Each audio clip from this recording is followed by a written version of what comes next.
And here we go. Family, that right there is what you see is a damn dusty, musty, and always rusty ass tethers. And them dusty ass tethers always send in other tethers to get in foundational Black American business.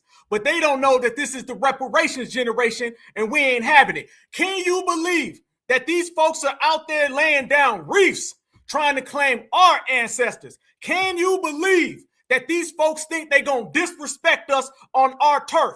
But you better believe that foundational Black American certified Black society in the #1 chat on the planet, we ain't having it. And with that said, Tupac, let them know. I don't care what y'all think. If you whatever the fuck you think you are, and until we own some shit, I'ma call it like it is. How you gonna be a man and we starving? Go ahead. You know? And you can walk by 5 different houses, ain't a man in either one of them motherfuckers. How we gonna be a man? How we gonna be African Americans? We out here done. We done, and we niggas until we set this shit right. Trust me when I tell you that shit.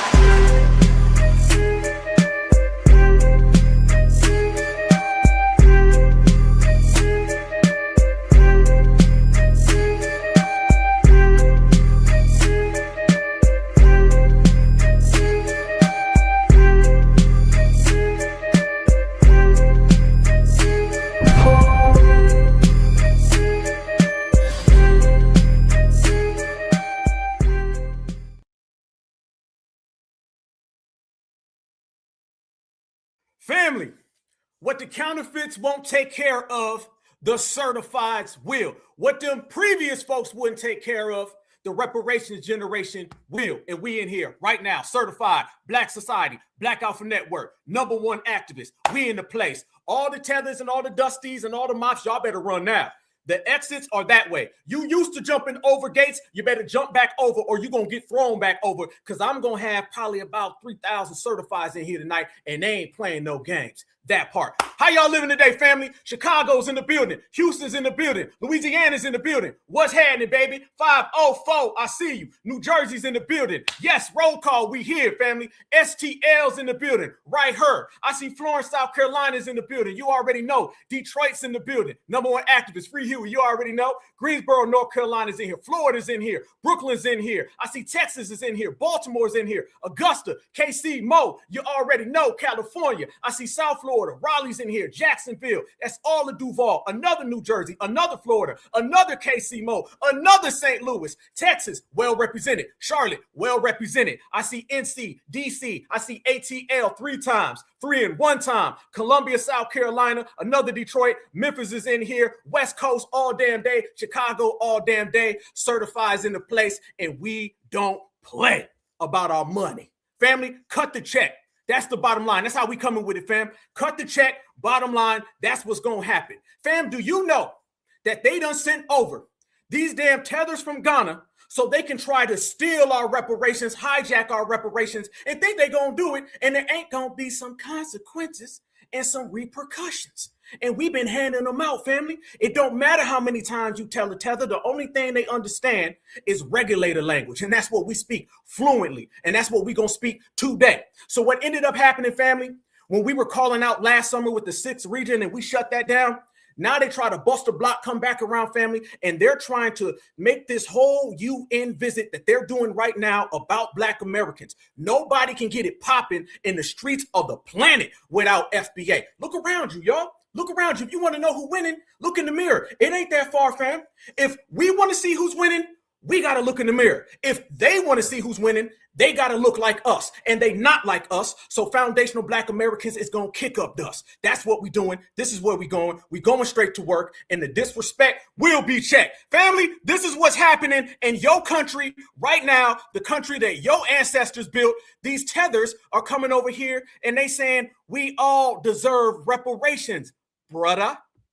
Ghana has already attracted wide global backing for its landmark resolution, which will be represented at the United Nations on Wednesday, and will call for the transatlantic slave trade to be formally recognized as a crime against humanity.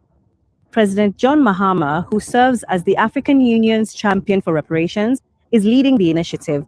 Who supports and who opposes the resolution? The 54-member African Union, CARICOM, and Brazil are among the key supporters. The U.S.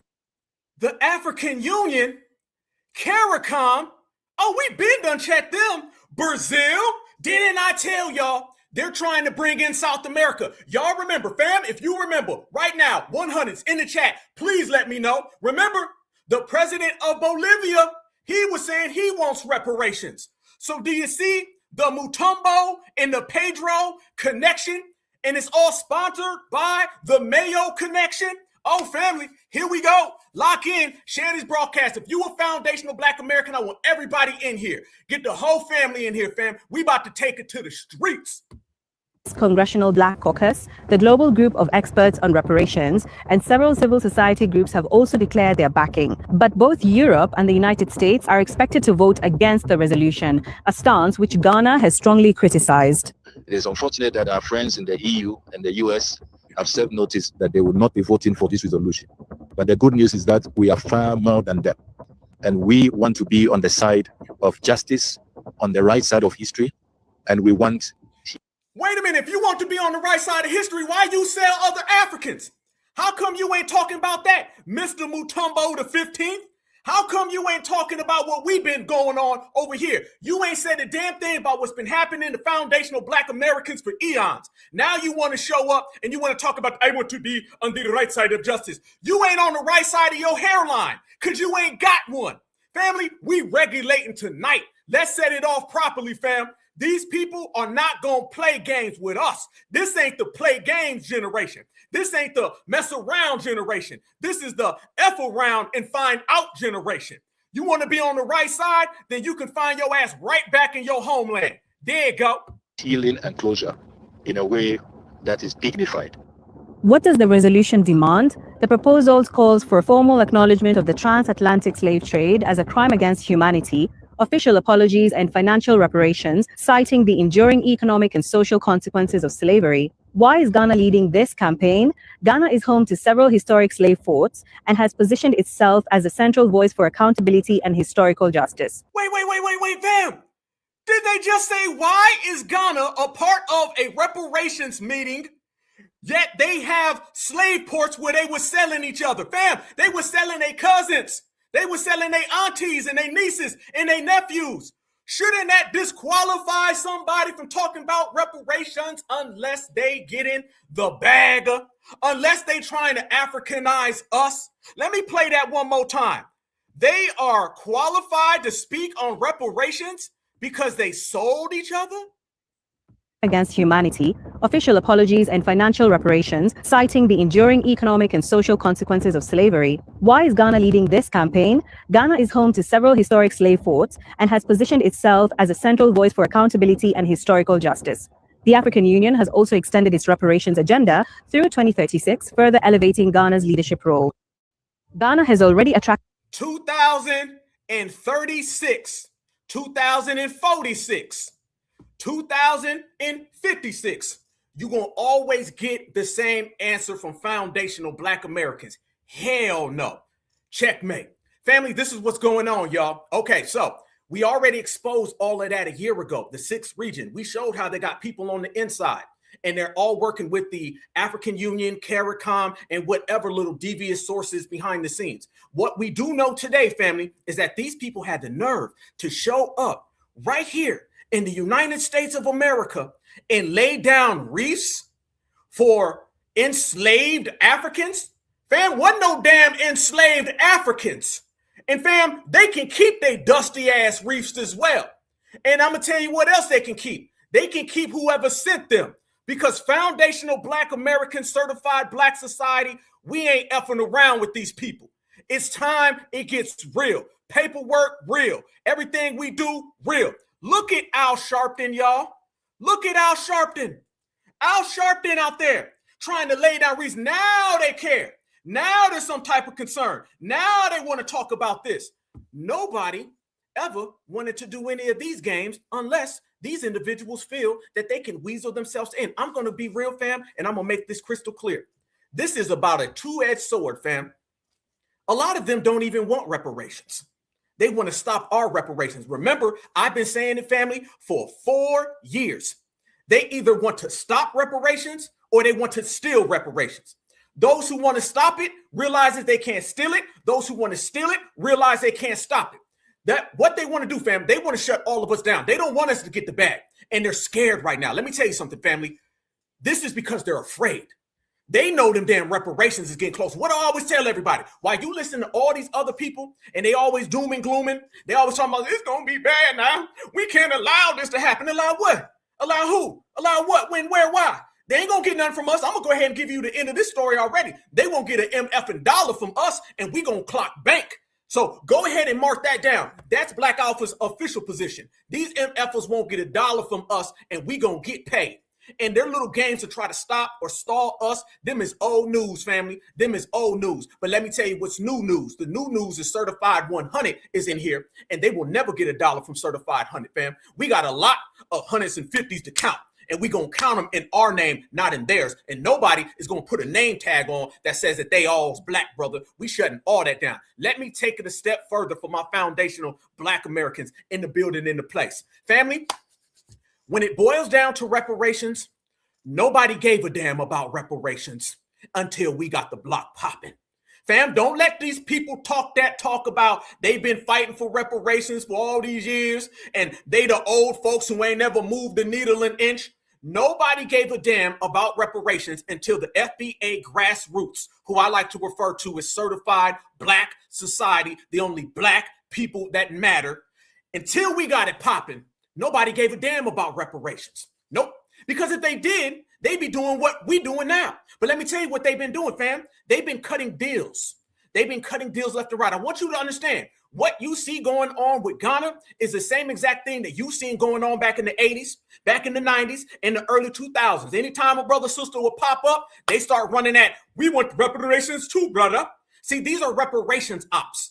Every single time we get it moving, fam, they pop up. If they are so down for reparations, how come they wasn't at the rally for reparations? I know, I was a speaker. I was on stage and I didn't see none of them. Fam, reparations is only about us, nobody else. Don't you ever believe reparations belongs to anybody. It's all about foundational Black Americans. It's all about certified Black society, okay? That's what it is, fam. We right here, we ain't going anywhere. This is ours and we don't share. But I'm going to share something with you right now. And family, we about to come in extra hot. Black Alpha today, being my luxurious FBA #1 Black activist on the planet self, I had an idea. I said, let's see who's really behind the scenes. Let's see who's really talking that talk. Let's see who's really getting the bag. And then I came across something. Then I said I was going to share with y'all. So family, let's get right to it. Let's go ahead and put it on the line. Family, I want you to look at your screen right now. And you about to see something very, very, very devious. This is them talking about our reparations. And you about to see somebody's getting exposed red-handedly. Somebody we already called out. Watch. And to shift perspectives to propel an action or other. There's no such thing as a slave. There were human beings who were trafficked and then enslaved by people who believed they could own those human beings as chattels, as their personal property. The entire transatlantic slave trade was designed to deny African people their humanity. And that denial was premised on a racial hierarchy with no basis in fact or science, a racial hierarchy that deemed whiteness superior and blackness inferior.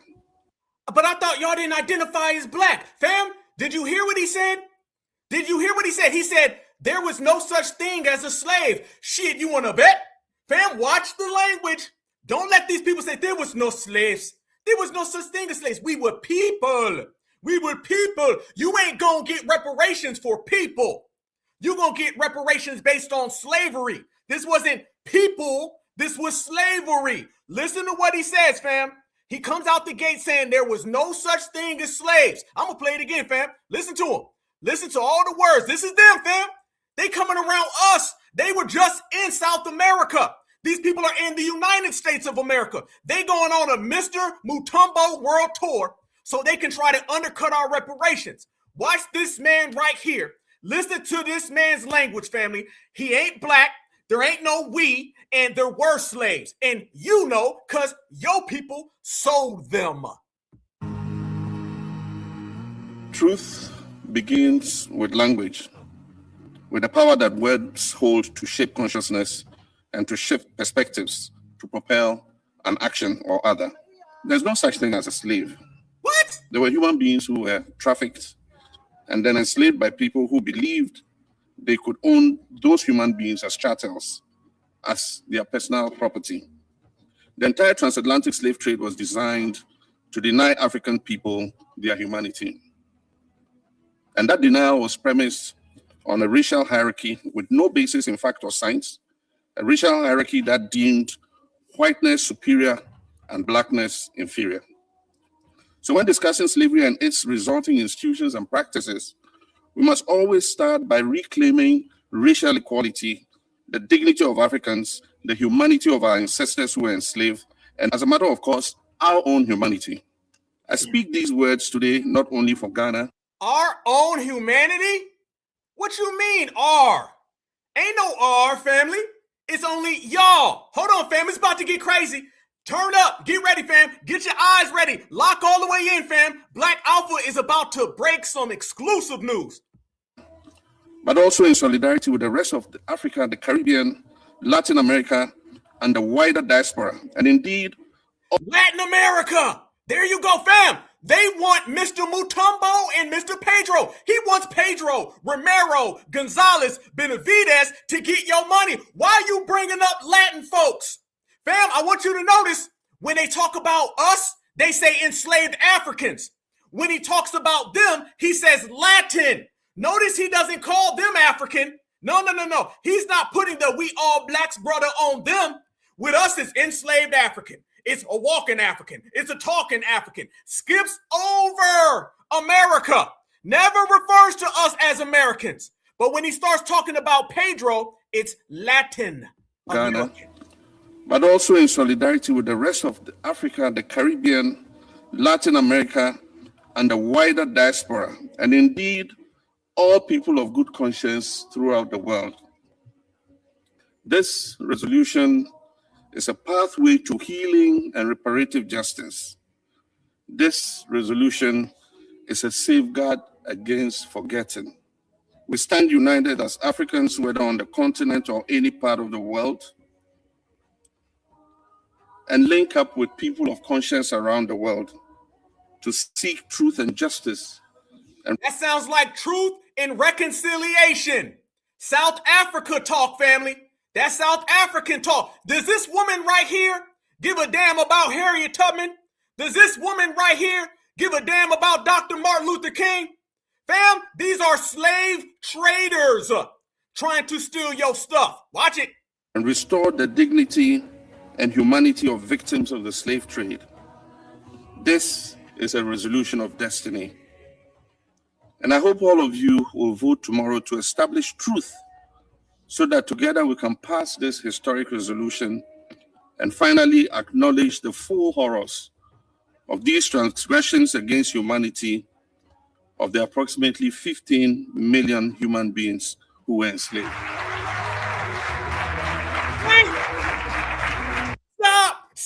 Stop. Did you catch it? Black Americans, certified black society, the strongest, baddest chat on the motherfucking planet. Did you see it? Tell me if you saw it. If you saw it, put the name in the chat. Black Alpha is the best, and I'm going to give y'all the best work. Tell me you seen who was in attendance, family, and tell me that we ain't always right as a Black American grassroots. Watch. Establish truth so that together we can pass this historic resolution and finally acknowledge the full horrors of these transgressions against humanity of the approximately 15 million human beings who were enslaved. There you go, brothers and sisters. James Smalls. There it is, family. Didn't we say somebody was getting the bag? Didn't we say this man did a whole flippity flop on Black Americans so he can get some of that damn money for his little hotel that got mold in it, got dust flying, and you need about a quarter pound of Febreze? There you go, my brothers and sisters. There you go. James Smalls was there. He was trying to get their reparations. The same James Smalls that called foundational Black Americans the CIAA. but all I see is a C-double-O-N, and they ain't no damn friend. Everybody screenshot that right now. Post this on your social media right now. Let the whole world know that we in here right now. And family, we done started off hotter than fish grease.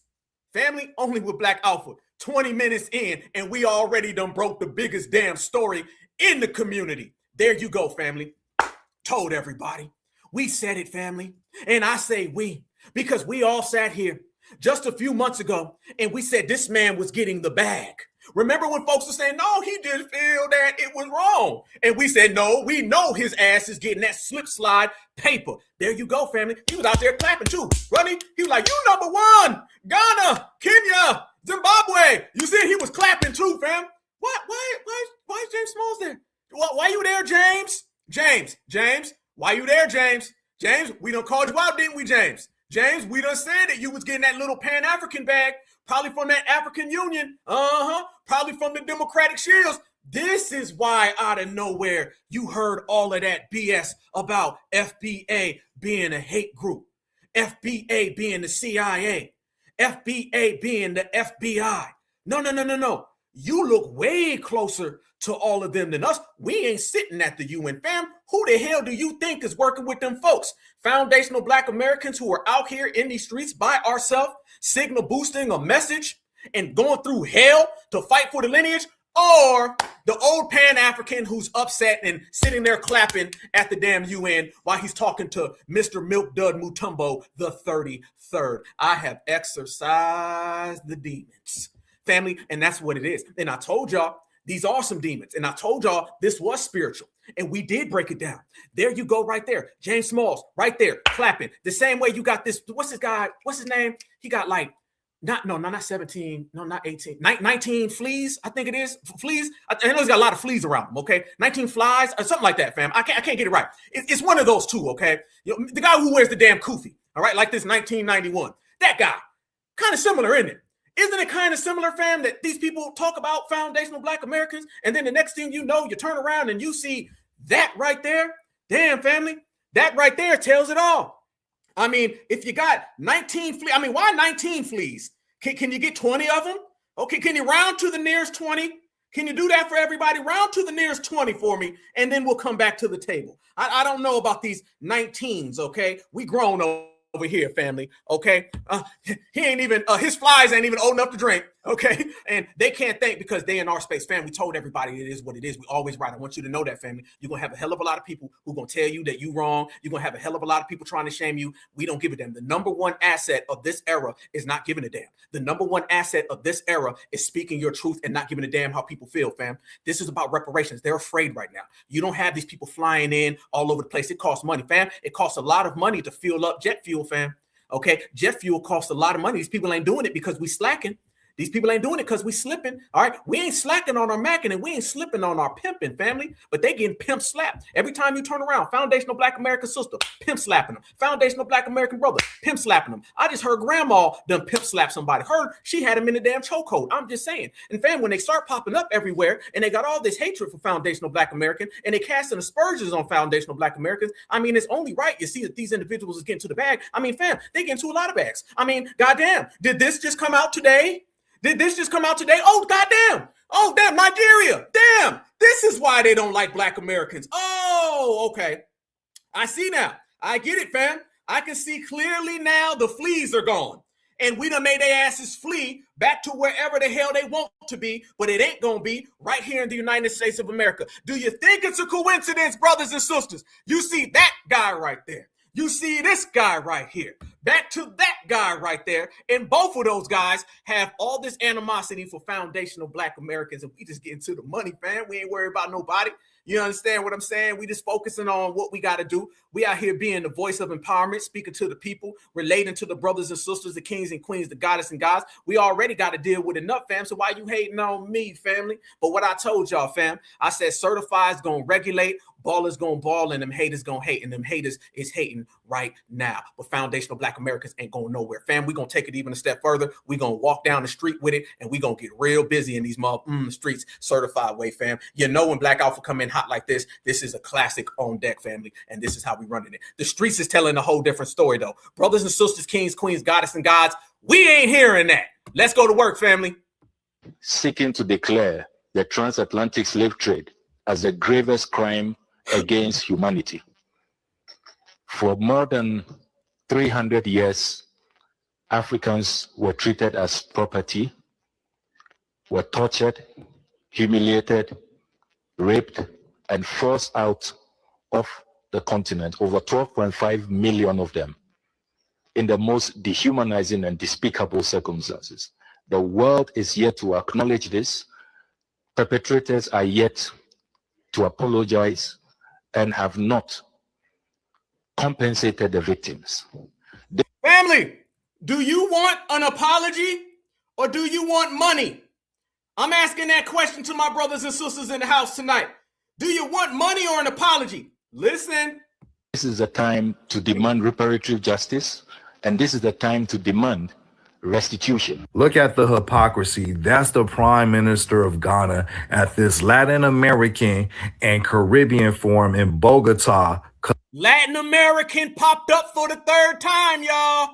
Colombia, demanding reparations like they have a right to reparations. Did we not forget that Latin America was conquered by Spain, right? Some of the people who run Latin America to this day are descendants of Spaniards, the same people that, enslaved the people in those lands. So you're talking about reparations, then those people that's the descendant of slaves in those countries deserve reparations from their government, not the United States. If we're talking about reparations from the United States, then that's strictly exclusively to Black Americans, ADOS and freemen, the descendants of Black enslaved Americans and the descendants of freemen in this country. Now, Africa was a co-conspirator, especially Ghana. Ghana turned slavery into tourism. They making money off all those slave castles, millions of dollars, right? Let's not talk about that, how they're co-conspirators too. So the people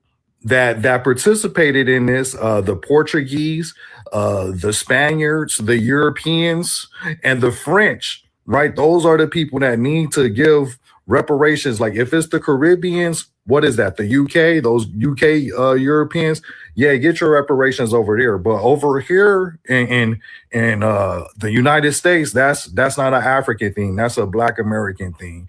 Yeah, it sounds like another scam to me, if you ask me. But yeah, and did I not mention that Ghana still make money off slavery? They turn slavery into tourism. Wednesday, President Mahama will address the UN General Assembly during the International Day of Remembrance of Victims and Slavery and the Transatlantic Slave Trade. Now, President Mahama will present Ghana's position, which has been adopted by the African Union on a landmark resolution to declare the trafficking of enslaved Africans and the racialized chattel enslavement of Africans as the gravest crime against humanity. The visit will commence with a solemn wreath-laying ceremony at the African Burial Grounds Memorial in New York on Tuesday, paying tribute to the memory of enslaved Africans. And we are joined on Zoom by International Relations. Enslaved Africans. Family, notice again, for the 100th time, they don't never call the Latinos enslaved Africans. They don't call the Haitians enslaved Africans. They don't call the Jamaicans enslaved Africans. The only reason they call us enslaved Africans because all them other people ain't got ish and we got everything they want.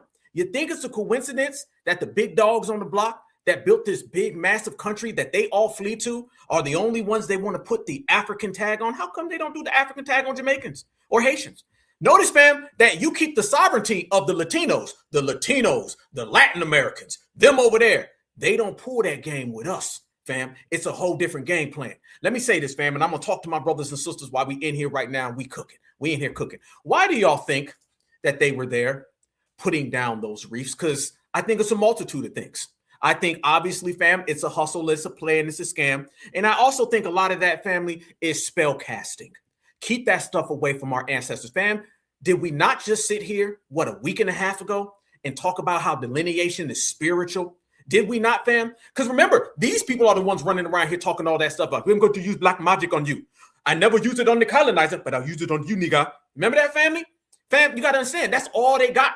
That's all they got. That on top of flies and black magic, okay? That's all they got. They need to use some of that damn black magic to make the flies go away. But hey, that's them. That ain't me. It is what it is.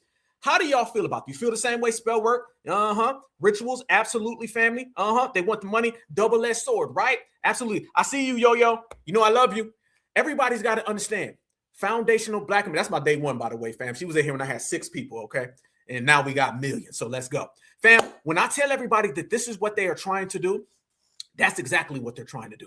And we see through it. And there's been a lot of funny things going on, fam. A lot of strange activities have been occurring.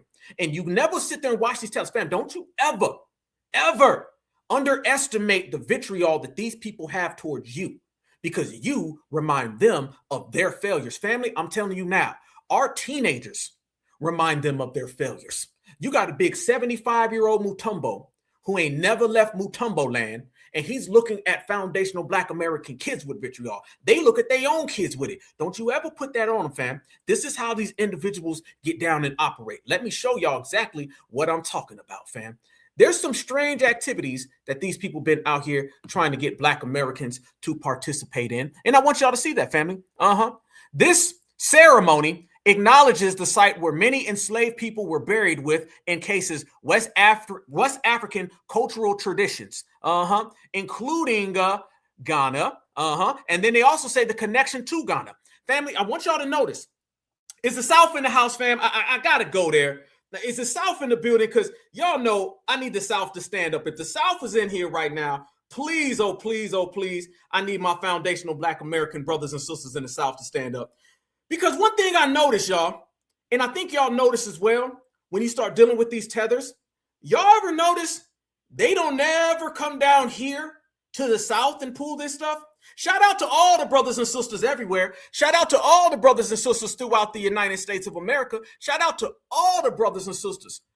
But y'all notice they don't never come. Fam, think about it now. Where were the majority of those slaves at? Weren't they in the South? Where's the majority of the plantations? Aren't they in the South? Mississippi's in the building. The whole South is in the building. Family, the South is in here. When was the last time any of you guys seen any reef laying, any spell casting, any we going to celebrate all the enslaved Africans? Have y'all noticed they never, ever have done that in the South? And this is our motherland? It's damn sure not there. Why don't you play that in the South? Somebody talk to me. Because notice when they talk about the South, family, they be doing that stuff with their little fingers. They don't never pull that. Come on, come to Savannah. Come to Savannah right now. They waiting on you. I'm telling you. Go to Alabama. I'm telling you. Alabama got folding chairs. I'm telling you. You can have a seat. You know what I'm saying? On your back. You feel me? Go there. Go to Mississippi. Go to Louisiana. We got both the Carolinas. You can go to Arkansas. How about you go to Tennessee? Go to Kentucky. Go to Florida. I'm just saying, though. Don't go up there when you're right down the street from the United Nations and play nice. Come on down to the South, okay? Come on through the South, and you can come see what it's hitting for when you want to lay down wreaths. Because remember, y'all, people down South, they get busy with that spiritual game as well, okay? We do all across the country, okay? But this is the motherland right here. Come on down to the South with all of that enslaved African talk. But I bet you're going to duck. Texas is in the building. Shout out. Fam, come on through. The South is waiting. But you ain't going to do that, though, right?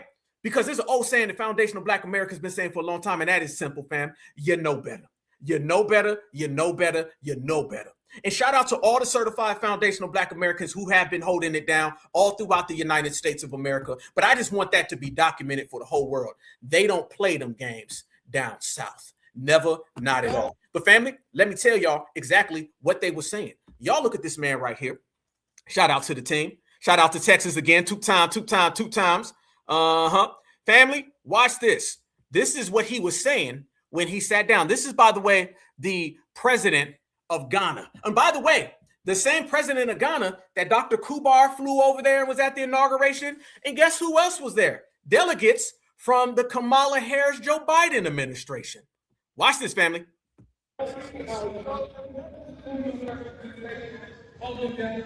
Amongst people of African descent throughout the diaspora, as well as indigenous Africans on the continent, the collective rituals surrounding death are a communal experience.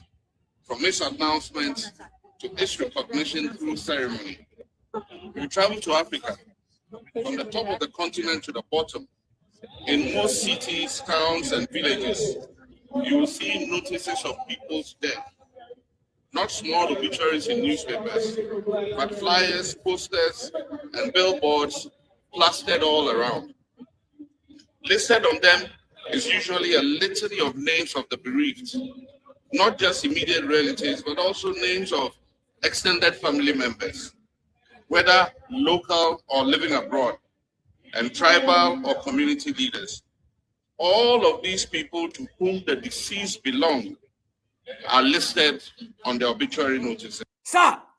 Family, y'all tell me right now, when has a foreign president ever been able to come to the United States of America right in the middle of the street and give a whole speech? Tell me wow, fam, do y'all remember when Zelensky came over here from the Ukraine?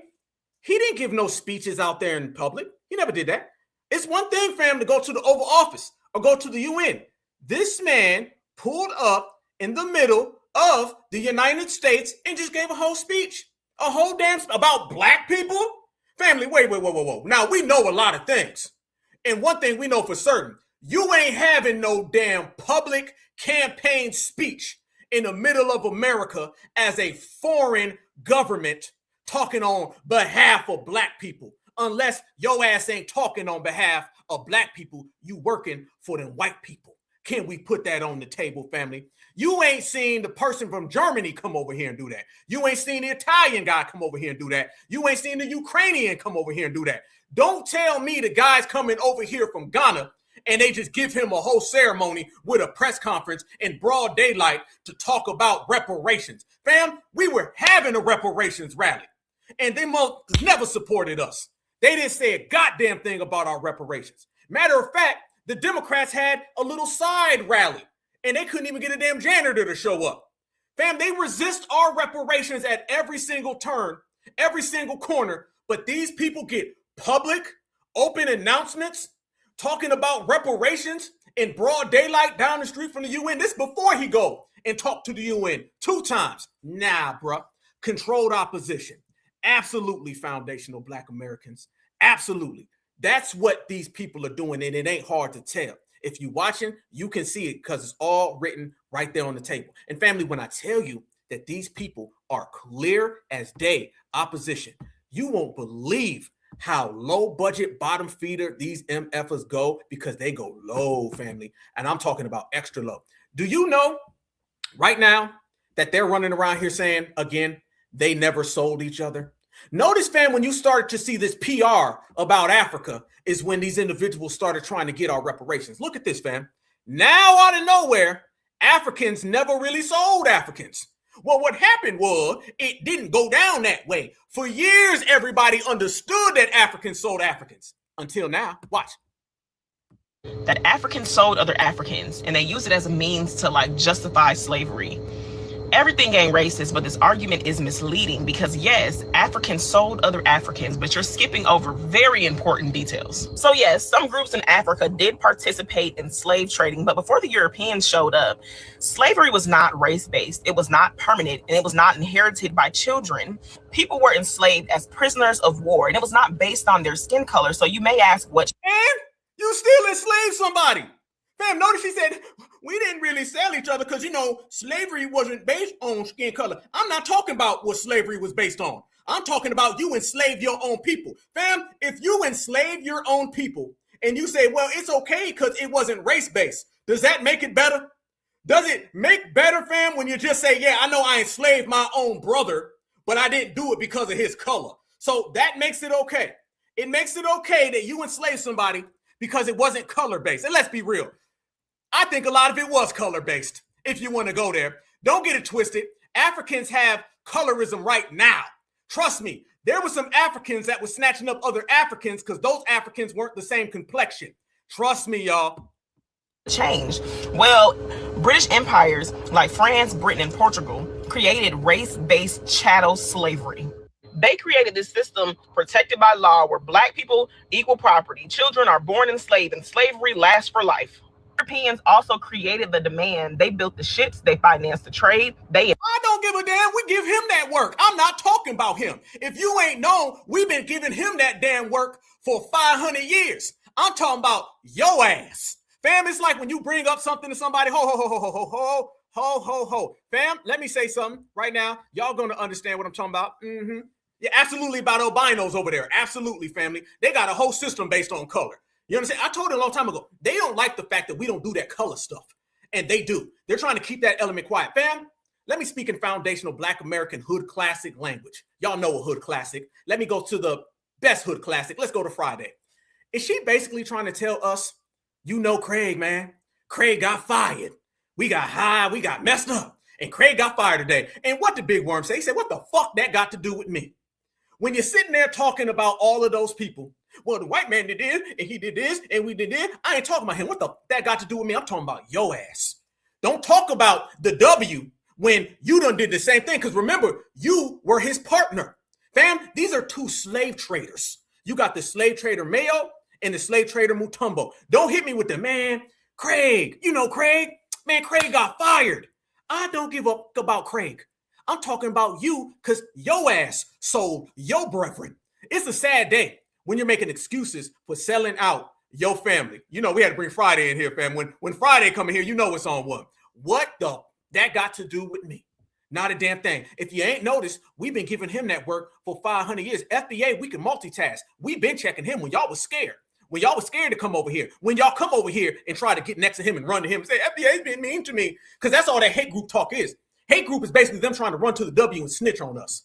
He being mean to me, daddy. He being mean to me. I don't like what he called me. That's what it really is, fam. So miss me with all of that. We full-time riders up in here. Checkmate. Watch her even go further, fam. And then you're going to see another strange individual pop up. Insured enslaved people. They passed the laws and they profited for centuries. Africans weren't selling other Africans as a race. People identified by tribe, language, and a nation. And that don't make it no better. Okay, you didn't get them based on race. You got them based on tribe. Black Americans don't do that. We don't run around here and say, oh, you on the other tribe, I'm going to sell you. Bam, they were selling each other. These people are making excuses about selling each other. Do you know how dastardly that is? Have you ever been to a family reunion and they say, hey, man, where Marcus at? Oh, I sold his ass. Damn, where's Brenda? I don't know. I sold her ass. We don't sell each other. Listen how they're talking about selling each other. No, wait a minute. I'm on 10. I woke up this morning very, very, very fully motivated, fam. I mean, I had some just beautiful motivation this morning, family. I mean, just wonderful motivation. So this is where we at with it. They sitting there talking about selling each other out. That's what it is, fam. We don't go to no family reunions, fam, and be like, hey, man, what happened to Jerome? Oh, man, I sold his ass last weekend. You did? Well, man, that's crazy because I sold Marcus. Oh, you sold him? How much was he? I don't know. I got him for about, an umbrella, some goddamn candles. I just sold them off and stuff. These people are talking about selling each other. Fam, I know they fail a lot. I know they down bad. I know we see these people crashing out all the time.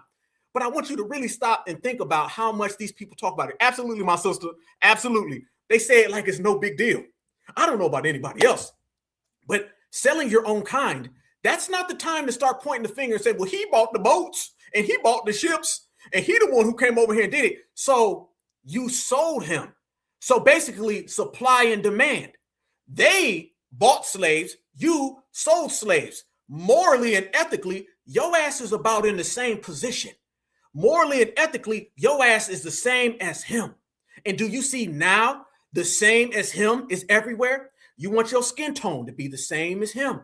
You want your hair to be the same as him. You want your eyes to be the same as him. You want his homeland and your homeland to be the same. Everything you do is the same as him. Like I told everybody, they only bring up supremacy when they're trying to deflect it off of themselves and then bring in Black Americans, family. And absolutely, it's really worse because I know why the W did it.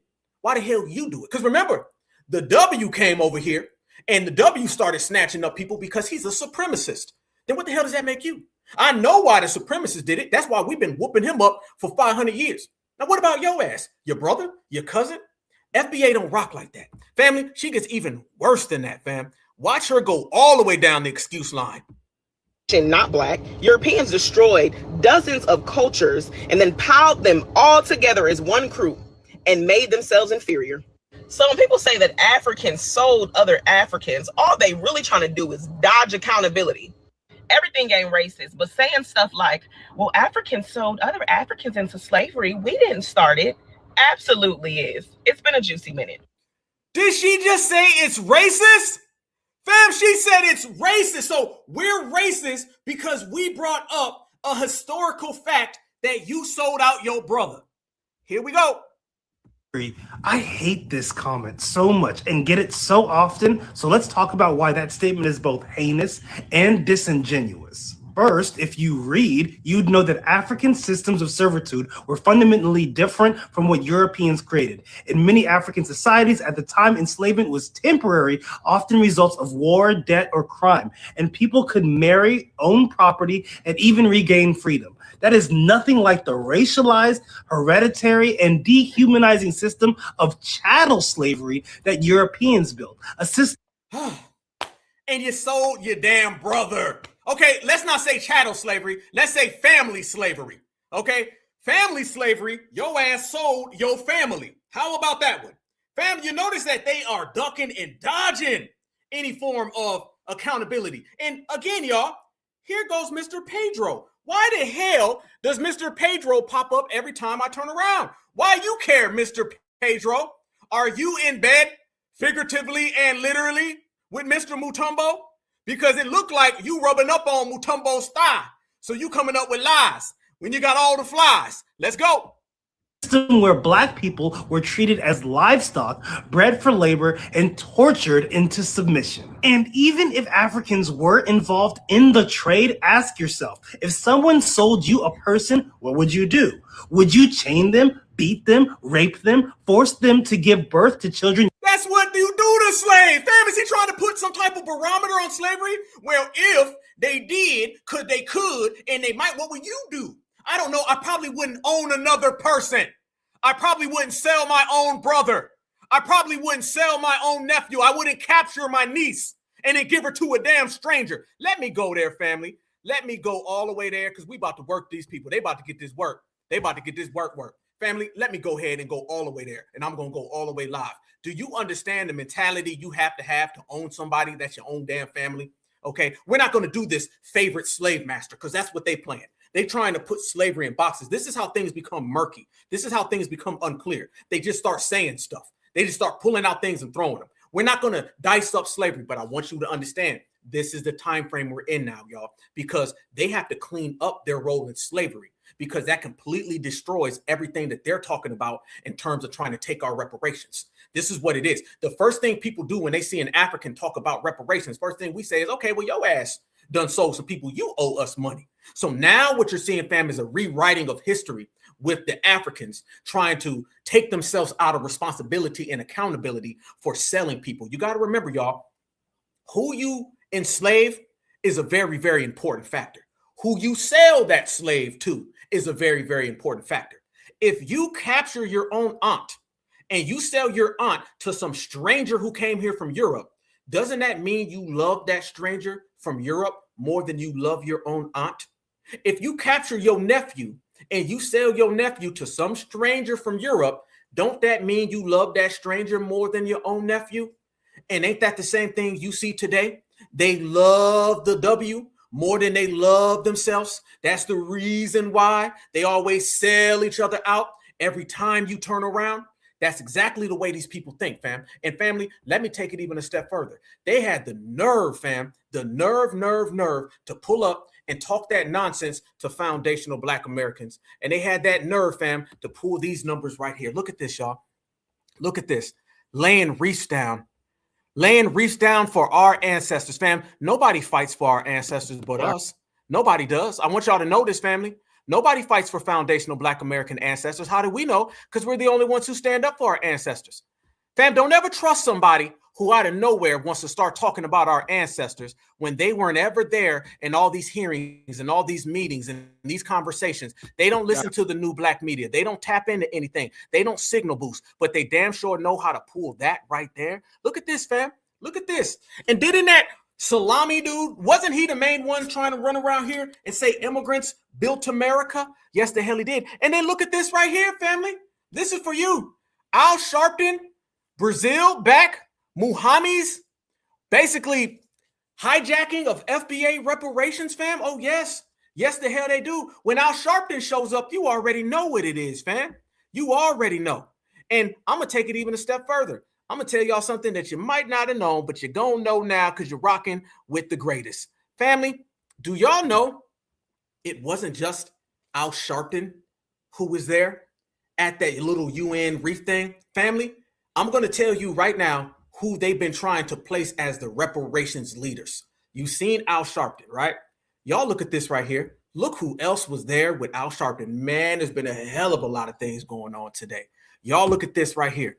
Look at your screen. Family, let me get the comments off so you can see. Family, look at your screen. Do you see Benjamin Crump? Yeah, Benjamin Crump was there. So you got all of them right there, and you got Benjamin Crump. What the hell is Benjamin Crump talking on reparations for? This man is getting to go to the UN, but you ain't talking about Dr. Claude Anderson. You ain't talking about none of us. Benjamin Crump is there talking about reparations, family. Who the hell invited this guy? Other than this has been a fix and a play the whole time, and they trying to pull any MF off the street, fam, because they scared. Yes, fam, that is Benjamin Chump. And he's there to try to run interference on our reparations the same way these MFers are always trying to run interference on our reparations. Only difference between now and then, y'all, is that we seeing this stuff way before it happens. And by the way, I want y'all to see, fam, this is all sponsored by the African Union. They're not even hiding it. The African Union is right there. Everybody knows it. And foundational Black Americans, we see it. Let me show y'all this as well. Al Sharpton comes out, and family, Al Sharpton starts talking that nonsense. Al Sharpton turns this into an anti-Donald Trump campaign. Oh, yeah. Watch this, y'all. Dr. Michael A. Walron. How you doing, Reverend Walron? Pretty good, Rev. How are you today? I'm doing very well. Excellent. Two things, and I'm going to the phones and lining up the callers, but Okay. Two things I wanted you to address. One, I just left the United Nations, where there is a resolution being offered by Ghana, and the president of Ghana, President Mahama, who laid a reef along with the New York Mayor Mondani and I and others, but the three of us laid a reef at the African burial ground this morning, and he's put a resolution before the African burial ground, y'all. No American again.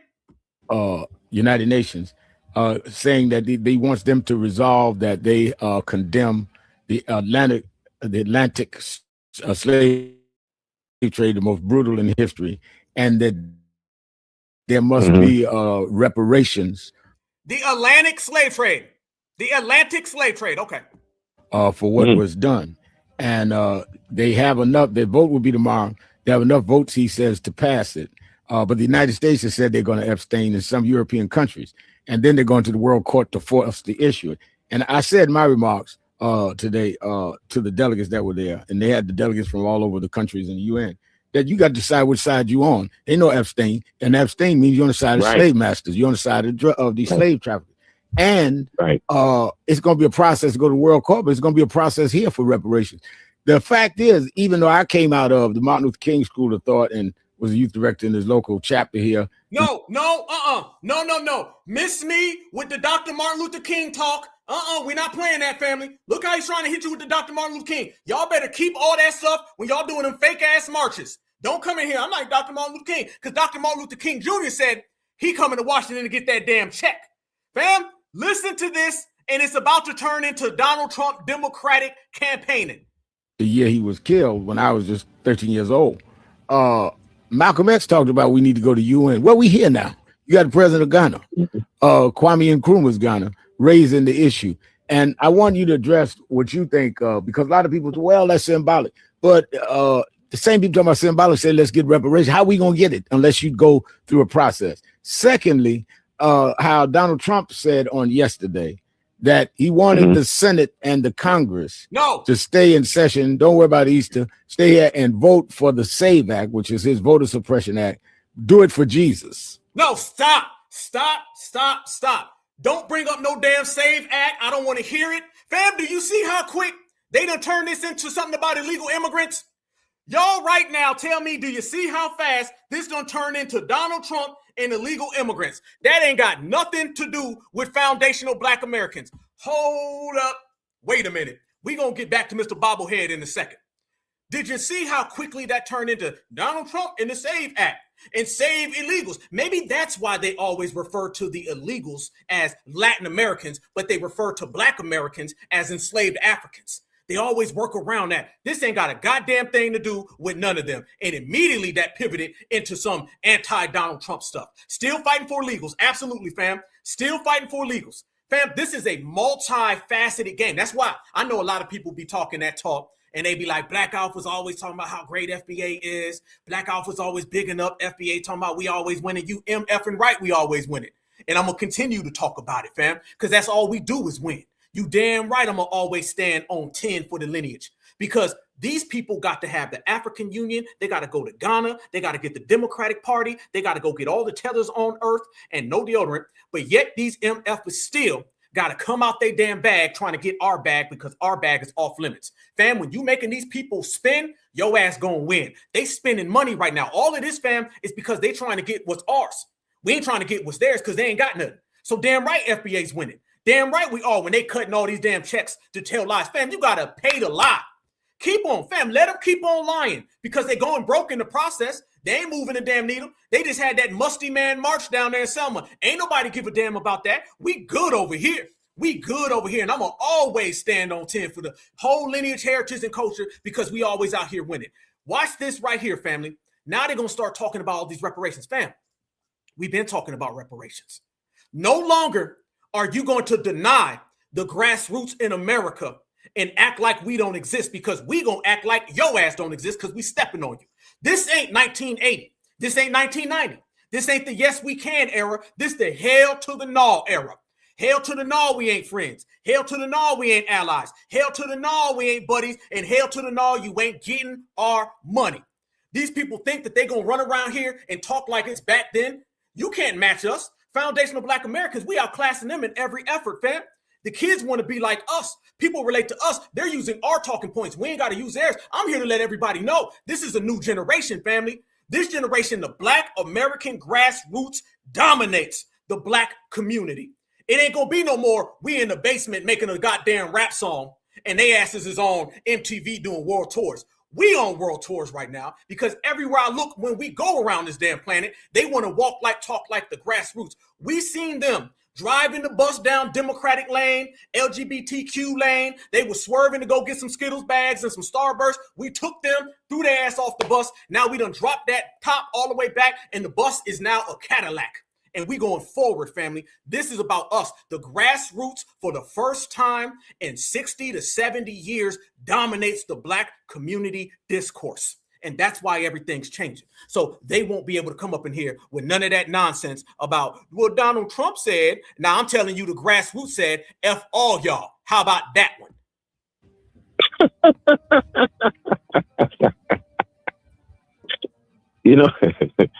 Rev, there's, because I know you and we on radio, I know that is a true statement. I didn't hear that one. No, he said that one. My response is to laugh. It's amazing how situationally despots become divine, right? And he making the appeal on behalf of Jesus, and this is the same Donald Trump whose son also said that they were saving Christianity. Yeah, right? That's true. I forgot that one. There's a deep level of delusion among them. Also, I don't think that Donald Trump would know the teachings of Jesus if they slapped him in the face. So, still talking about Donald Trump.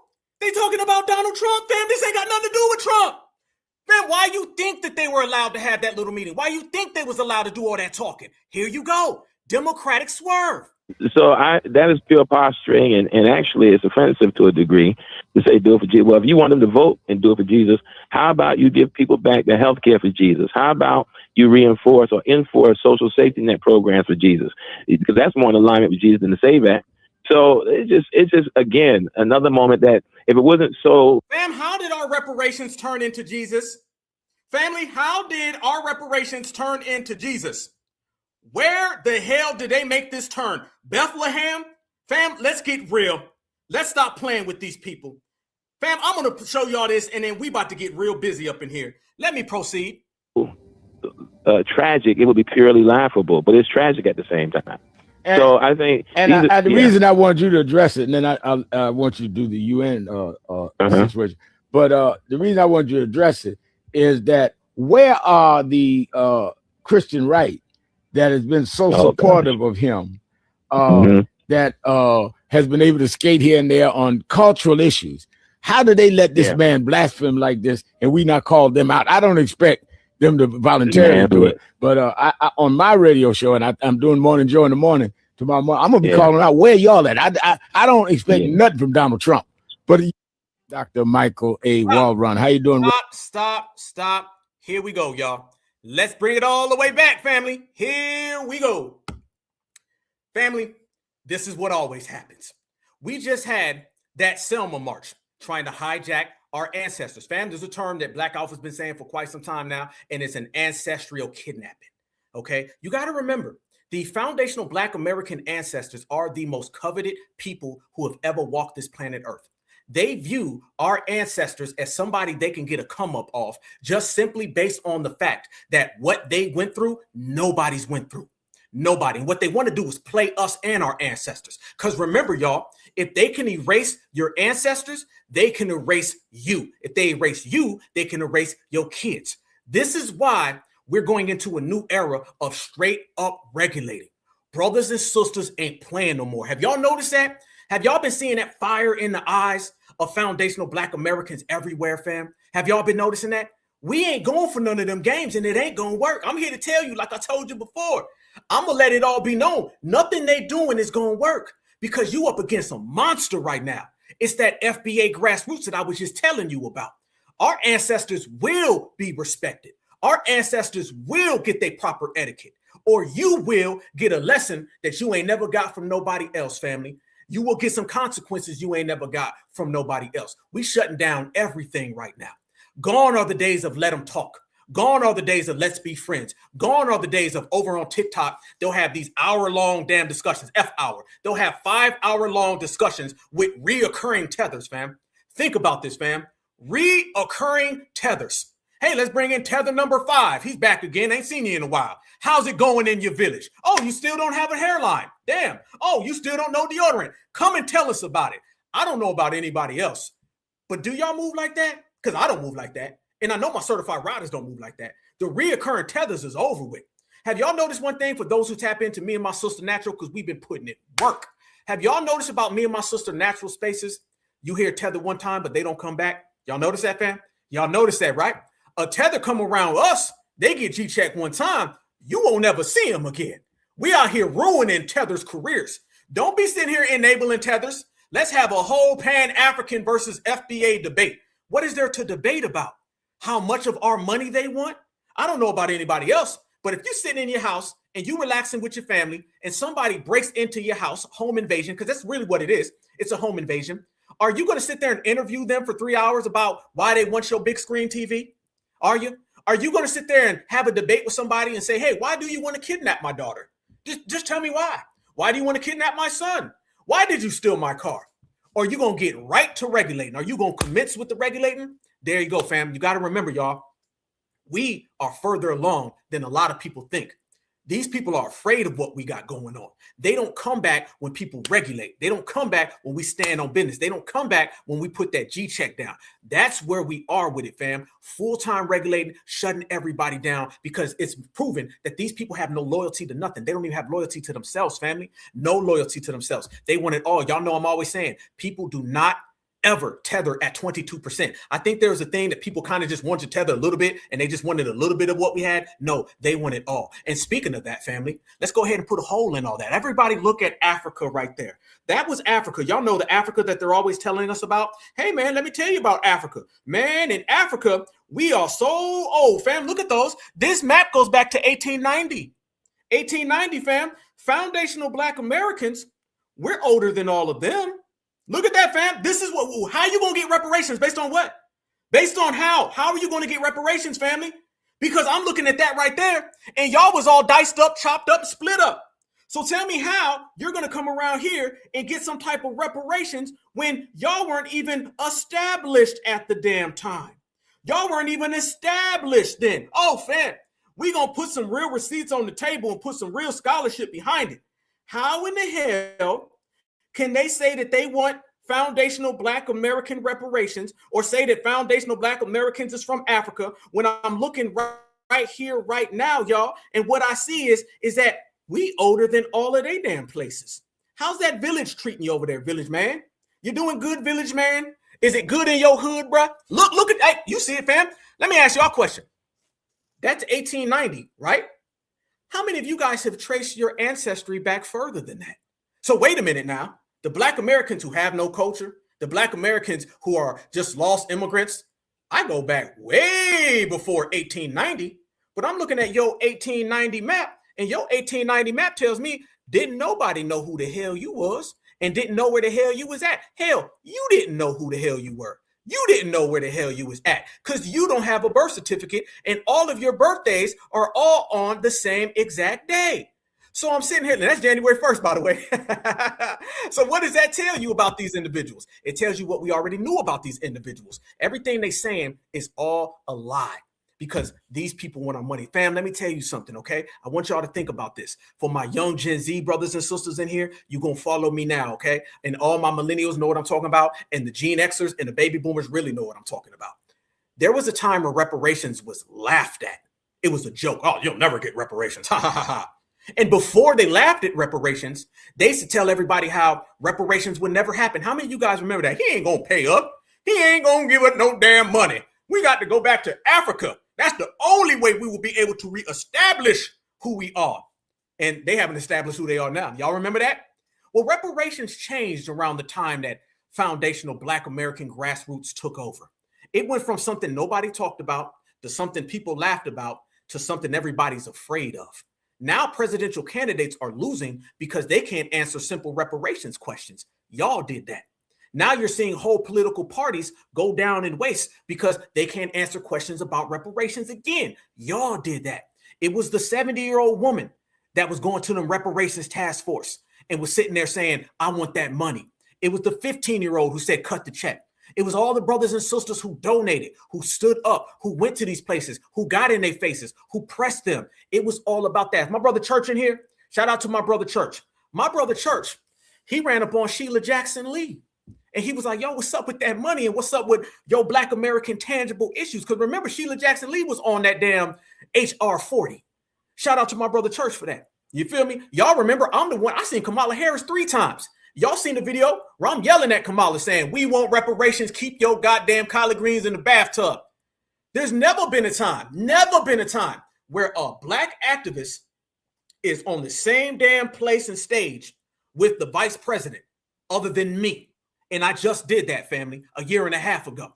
And I let everybody know that, hey, she gonna cut that check. Then I went on stage. I'm the man who got on stage and called Barack Obama a hoe. Live in front of the world at a reparations rally 3 blocks away from the White House because Black Alpha don't give a fuck. This is the energy that we bringing in now, y'all. We don't give a damn how they feel. We don't give a damn what they think. It's all about our money because we already identified the ops, whether that be Barack Obama, whether that be Kamala Harris, Sheila Jackson Lee, Al Sharpton, and his perm. All of them is getting that G-check because at the end of the day, fam, if you G-check, they're going to have to cut the check. And y'all look at this right here. A new supporter of Ghana came out. And I'm going to show y'all who just supported the Ghana reparations. The old typical ops. U.S. Congressional Black Caucus backs Ghana's UN resolution on slave trade. Ghana's Minister for Foreign Affairs, Samuel Okudzeto Ablakwa, announced on his Facebook page today that the United States Congressional Black Caucus, CBC, has pledged its full assistance for Ghana's drafted United Nations resolution aimed at declaring the transatlantic slave trade as the most egregious crime against humanity. According to the minister, the endorsement was secured during an executive discussion in Washington, where he engaged with the leadership of the influential caucus to gather backing for the initiative spearheaded by His Excellency John Dramani Mahama, President of the Republic of Ghana. Ablakwa stated, "I am in Washington to hold strategic engagements with the leadership of the influential and inspirational Congressional Black Caucus regarding President Mahama's impending historic UN resolution." Read the full story on our website at www.diaspora.com. The Black Caucus has came out and got behind the Ghana resolution. U.S. Congressional Black Caucus backs Ghana's UN resolution on. There you go, y'all. The damn caucus has came out and they said they support it. Oh my goodness. Oh yeah, absolutely. The CBC, of course. Absolutely, y'all. You see why we in full-time regulating mode? And let me say this, fam. When you start talking about these individuals and how they be lying and they be fronting, one of the main key components that you have to focus on with these people in terms of our reparations is what I call the tethercrats. Trust me, there's a democratic play here. There's a democratic play here, fam. Not only is their language horrible, their paperwork is horrible, their affiliations and their connections are beyond horrible. These people are very horrible at telling lies because somewhere in their head, y'all, I'm here to tell you, they think they're dealing with Black folks that turned the other cheek from yesteryear. No disrespect to the on-code brothers and sisters, but there were a lot of off-code brothers and sisters who let a lot of that off-code behavior go. But I'm going to show y'all what it's like and how you got to really get down when you really on business and you really certified, fam. This is how you stand on business for reparations. I'm going to show y'all everything. I told you all the lies. I told you all the desperation. Now let me show you how the certifieds ride when it's certified time, because certified time is all the time. Y'all look at your screen right here, family. Look at your screen. Let me show you something. My beautiful foundational Black American brethren, we will not be disrespected by no means. Y'all look at your screen right there. That be me, Black Alpha, all damn day long. Who you see behind you, family, right here in the back is Kamala Harris. Okay, you got a lot of people who read articles. Okay, you got a lot of people who are outdated. But let me tell you what I do, family. I go see these people. And I don't give a damn if you are the president or the vice president. By the way, that was the third time I seen her. Right there in Carolina, 2 weeks after they kicked us out. And I didn't really like the way that they treated my brothers and sisters. And I didn't really like the way that they disrespected us and they pulled out them things on us and they tried to hit us with the water hose and all that type of stuff with the riot police. I ain't really like that too much, family.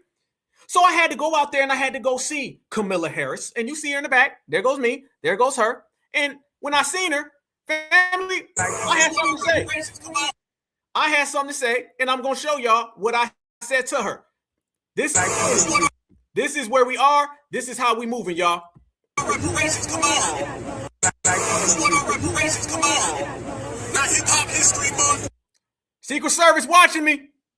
Not fish fry, not collard greens, cash paper reparations for foundational Black American freedom. That's why nobody votes for the Democratic Party no more.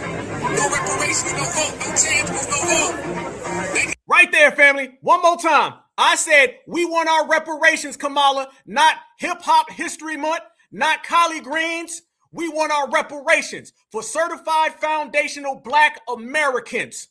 And that's why nobody's voting for the Democratic Party. And I said that a year before the election, and we ain't vote for the Democratic Party. But you notice they froze because they seen me. And guess what? They hear us all. Reparations, come on. Not hip-hop history month. Not fish fry, not collard greens, cash paper reparations for foundational Black American freedom. That's why nobody votes for the Democratic Party no more. No reparations, no vote, no tangibles, no vote. They loud. Boom. No reparations, no vote, no tangibles, no vote. And said it with my chest. And a lot of brothers and sisters are saying what they want to say with their chest because we're ushering in a new era, family, where you ain't gonna come up in here and kidnap nothing. You ain't gonna hijack nothing. We gonna see you. And we are certified foundational Black American in the grassroots business men and women. We're very business-like. We're not out here savage and running around here crazy. We running around here dropping real receipts and real scholarship until they get the point. So when I say that they heard foundational Black Americans the same way she heard me and was doing that little Kamala walk that I don't want to be seen. You better thank a union member. Well, let me tell you something. Who they better thank? They better thank us, because there'd be no USA without FBA. And let me show y'all what I mean by that, family. We ain't out here playing games, and we will not be disrespected on no level from nobody, and anybody can get that smoke. Certified salute to y'all. I see you. I see you. Y'all look at this right here, family. This is what I'm talking about. Look at your screen. Look at your screen. Remember, y'all, Mandami was the same guy who just ran around here, and he told Black Americans simply that we, as certified foundationals, we didn't build America, immigrants did. And I showed y'all that they've been out there laying them reefs. And then I also showed y'all this right here, family. Look at your screen, y'all. Look at your screen.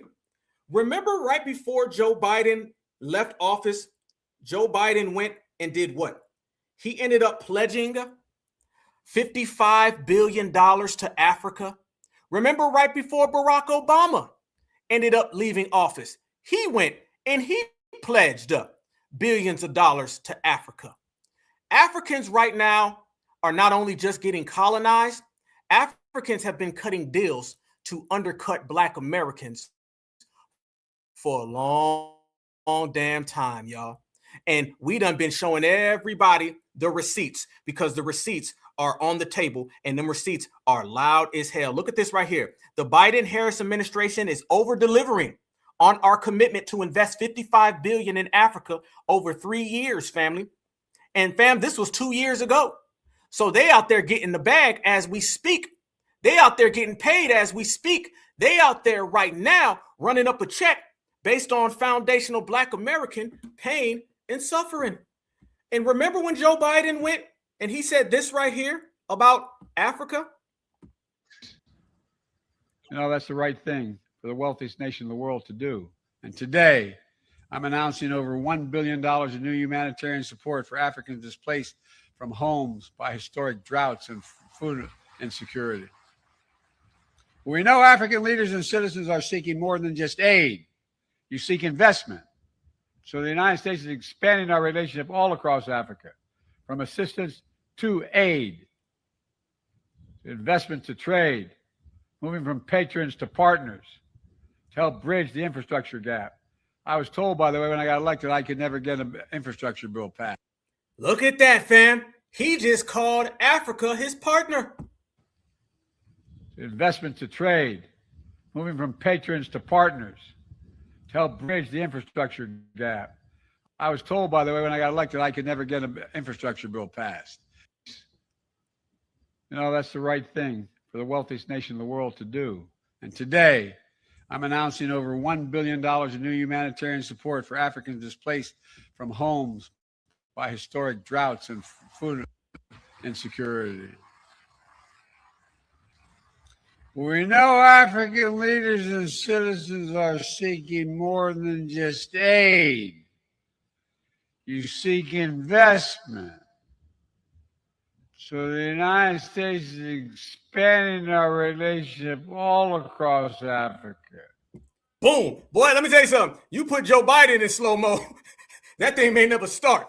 There you go, though, fam. There it is. You see what I'm talking about? It's always been there, and we've always said it, and foundational Black Americans called it for what it was. These individuals have been out here, and they've been trying to take it. Foreign aid goes to Africa. Africa makes money off of the slave trade, including Ghana. It all ties in. Kamala Harris went over there, shook hands. Joe Biden went over there and shook hands. Delegates from the Donald Trump administration went over there. Family, they're always watching Africa because they need Africa to try to Africanize Black Americans, because this is a lineage-based era and a delineation-based movement based on certified foundational Black Americans functioning in society the way that we've never moved before. It's very powerful. But fam, let me say this as well. When I say that we're very powerful, brothers and sisters ain't really going for none of that nonsense.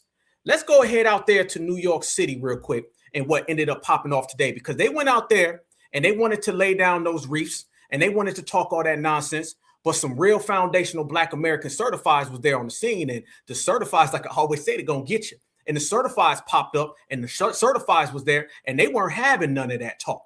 Certified salute to NYC for the brothers and sisters out there today that stood on business and was letting all of them tethers know that you ain't us, and we be damned if you disrespect our ancestors. Y'all watch this right here. This tether get ran off the blizzard because we done made the block hot. Y'all watch this, family. And then also, we gonna get to the bottom of some of these nefarious characters that are floating around. Y'all watch this. Your cash reparations. I want to make sure. Who should cash reparations go to? Let them answer, please. The lineage is fine.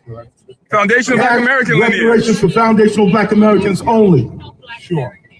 I think there's structural things that have to be done as well. It's always maybe. Let them answer, please. Let them answer, please. Protest is not an issue. If you continue the application, they're going to take it. Hundreds of Ghanaians crossed the border into Burkina Faso and killed soldiers and civilians, and still their livestock. And they sell it. I'm trying to make sure y'all are able to protest. If you're using amplification, it's about to get real, y'all. Look at this. Another damn tether. Where's he from, fam? I know this man's a tether. Where's he from? Where's he from? Because I know Jumaane Williams is not Black American. We understand that. What village is he from? Because I was about to say something a little worse. Tell me where, fam. Oh, it gets real. Shout out to the NYC family. And kill soldiers and civilians, and still their livestock. And they sell it. I'm trying to make sure y'all continue.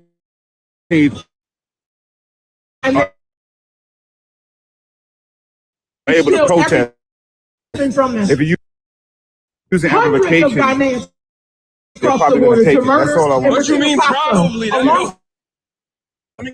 I understand. Yo, he sent you over here to so you just them rules? I came over to No, he's being the plantation protector. On my way to speak, they had a conversation with me. That's all. Who had a conversation with you? The overseers. Shout out to the team. He's Haitian. Is that what he is? He's Haitian. Okay. Shout out. Okay, I'm seeing a bunch of this. Where's he from, fam? Y'all let me know something. I looked away for a minute. Okay. Okay, I don't know. He's Caribbean. Okay, Jamaican. Boy, y'all done gave me the whole Nigerian. Damn, boy, y'all done gave me the whole damn diaspora. Okay, it's all good. He's a tether. Okay. Somebody confirm that for me so we can get out the right intel. All right, let's get it though, fam. See, the brothers and sisters ain't going for that. Let's rock. No, I came over to speak. He's being the plantation protector. I came to speak. On my way to speak, they had a conversation with me. That's all. Who had a conversation with you? The overseers, the plantation owners, and they said, "Hey, go get those niggas under control." I'm actually talking on the mic right now, bro. Do you see the Black Americans murdered in Ghana? This is only just a few of them. I don't even have all their faces. Naomi was just slaughtered last year. I wanted to hear what he had to say. Yeah, I was trying to. I came over with the protest. The protest about getting the president or the reparations. Yeah, he's distracted. He don't want to get. He's distracted. He's distracted. I want their shit interrupted.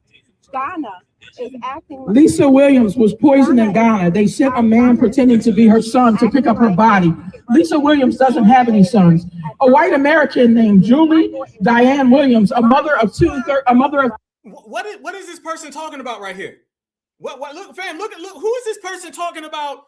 Somebody in Ghana, and fam, this looks real Black Lives Matter-ish right here, fam.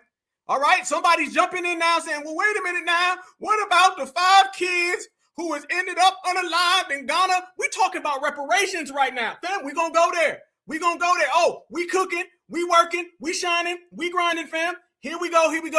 Let's go. Shout out to Brooke. Shout out to Melrose. Shout out to the whole NYC family. We in the building. Let's go. 37 years old, was murdered in Ghana. Jeanette Saunders, 75 years old, and her sister were slaughtered. They were cut up with machetes and buried in a shallow grave in their backyard. Their dogs were poisoned. Naomi Gilbert was murdered in Ghana. Artie Cathy, who had cancer but was being sold some kind of a herb, was found dead in Ghana. Anopi, who was on... What the hell was the pivot flip, fam? Wait a minute. Wait.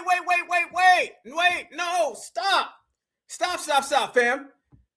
That almost came across like low-key interference. You know what I'm saying? That was kind of strange. Shout out to FBA fan for standing on business. But where did the kids in Ghana and all that? Yeah, she calling Ghana. Damn Ghana, I want my money. I want my money right here, fam. This is what it's all about. We stand here right now. Let me go further, fam. I got more for you. Let's go. Y'all look even further. Check dude out. Dude right there. He know what it is. Dude know what time it is. Look at that face, fam. Look at the face. I want y'all to see it. I want y'all to see exactly what I'm talking about. And I want y'all to see how they be afraid, man. They be super afraid. They be scared. They know better. They know better than to come around FBA with that trash, fam, and that nonsense. There's a lot going on out there, and we out here holding it down. And yeah. I'm seeing y'all. Exactly, fam. Yes, she was talking over. We gonna connect all the dots. I'm here right now. We rocking. We gonna connect a hell of a lot of dots up in here. You know what I'm saying? We gonna let it be known. Remember, fam, I'm not there talking about what's going on in Ghana. Be honest, I could care less what's happening in Ghana. To be honest with you, I got a problem with Ghana coming over here to the United States of America and trying to get my money. That's where the damn problem lies, family. This is what it is. And notice dude starts backing up. Well, I just wanted to talk and I just wanted to say something. It looks very familiar for those who remember when they ran up on me and Marcel and we had to deal with the NAACP out there. Notice that dude, he was ducking his head and everything. We ain't done. Y'all check even further, fam. These are the footage and the pieces that came out today. Shout out to the family. Do you have your passport? You can chosen. Girl, would you like to come back and rob to America?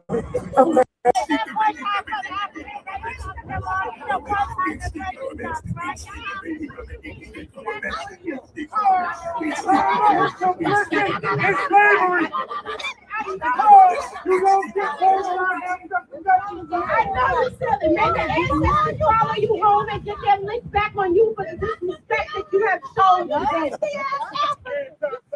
You tried to do voodoo on them when you stole them, and they come back and the voodoo they come back on you. And those little bum ass $5 reefs, nobody's impressed by them.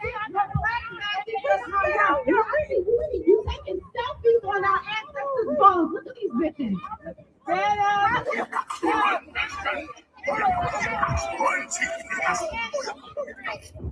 Hey, and fam, you know, New Yorkers is real petty. They was out there, fam, and they was playing that It's the Government song. They was playing all that. They was talking about the mud pies and everything, fam. Yeah, we about to go there, fam. We about to go all the way live. Let's go. It's the government.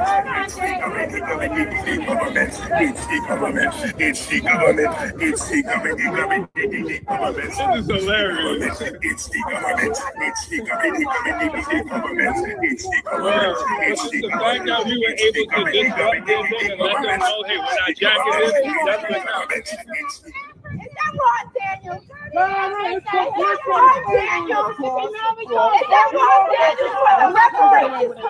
Boy, they on their neck, family. They on their name. They naming names, fam. They getting hurt, fam. Just like when I was right across the gate from Kamala. Same energy. We ain't playing no games. We being felt. Is that Rod Daniels for the Reparations Commission? Is that Rod Daniels selling out our hands? Now, let me double up. Bring it back. Here we go, fam. Let's break it down. We in here, fam. Let's go there. There's a hell of a lot. You seen that, fam. You seen that. I seen that. We seen that all the way live. I want y'all to check right here, fam. Yeah, they being petty, boy. They're playing this, the government and everything. You understand? That's funny. I'm sorry. That is hilarious to me. That is very hilarious. But let me go there, fam, and let me break it all the way down what I'm talking about. This is why these individuals, they run when they see us. They don't like seeing Black Americans because this is really messing up their news coverage. They can't really run news coverage whenever we're out there and we're seeing these people face to face, eye to eye, because now they can't put this thing out there that we all agreed and we was all on the same page as them. That messes up their flow very bad. Now they'll start to say things like, well, damn, well, if the Black Americans is out there and the Black Americans is going in, we can't turn around now and say something along the lines of, well, if you think about it, Black Americans was on the same page. No, we were not. No, we were not on the same page. It's highlighting everything that they don't want highlighted. They want to make it look like they speak for us, and they don't speak for us. Let me show y'all even further what I'm talking about. Yes, family, we spreading. Everybody's tapping into the grassroots right now. Watch this.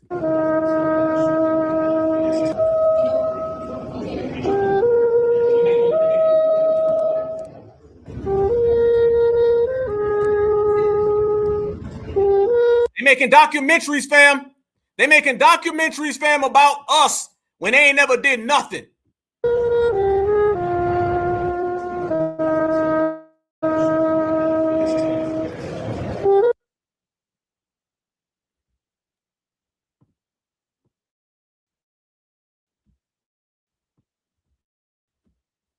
Look at these. For your strength, for your resilience, for your courage.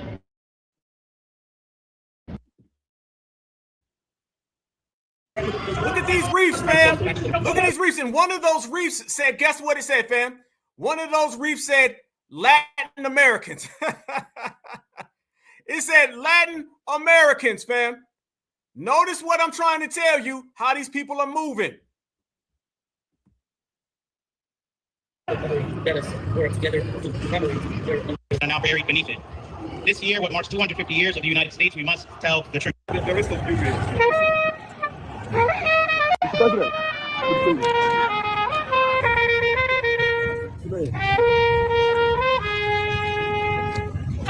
send a clear message that those perpetrators fail. Our ancestors are remembered. Our ancestors are respected. Good morning and the entire community today. As the African Union Champion of Reparations, I'm here today on behalf of the 1.4 billion citizens of the African continent. Stop. How you gonna say, fam? He said, I'm here today on behalf of the 1.4 million Africans. How in the hell can you say that, family? Why are you here in America? Listen what he said, y'all. I'm here in America on behalf of Africans. I mean, come on. Fam, FBA don't do that. We don't go there and say that. Foundational Black Americans, we don't show up places like, I'm here on behalf of these people. We don't say that, y'all. That's what they say. That is not a foundational Black American way. That is not what certifieds do. That is not how we function. That is not how we operate. Watch it even further, fam. They're telling you what they up to. Let's go. Send a clear message that those perpetrators fail. Our ancestors are remembered. Our ancestors are respected. Good morning and the entire community today.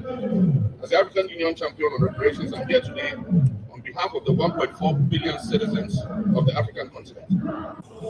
That history must never be forgotten. And when we tell it, let us tell it in its totality. For we know the history of Black New Yorkers is not just one of oppression.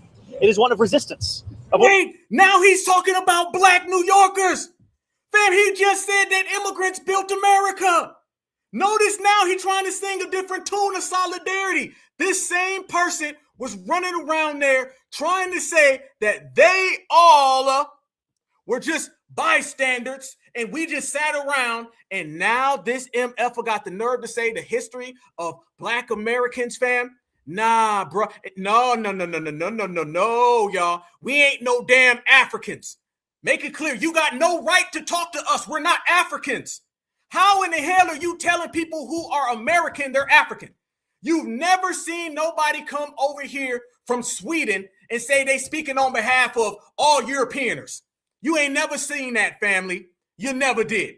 Who give these people the right to speak on us? Who give these people the right to classify us? Who gives these people the right to talk around us? That's why the brothers and sisters was right across the street giving them that work. And we're going to continue to give them that work, fam, until they all out of business. Let's go. Organizing, of fighting for freedom, among so much else. Let us tell the stories of Black New Yorkers who fought in the slave revolt of 1712, demanding dignity only 1 year after the first slave market in New York City was erected at the foot of Wall Street.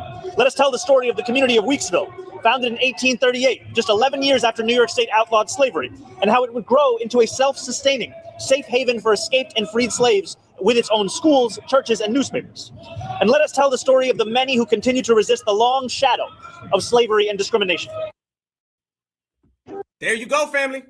There you go. I showed y'all. That happened today. There it is, my brothers and sisters, my kings and queens, my goddess and gods. They don't talk about nothing other than things that they can use to try to benefit off of what we done. This right here is clear as day. These is ops all damn day. They full-time. They full-life ops. Don't you ever feel anything other than ops from these people. That's op energy. That's fraud energy. That's down bad energy. I want y'all to know that. And I'm not done. We got more for the fam. We got more. Check this out, fam. Check this out. You already, you know, we got it. We in here.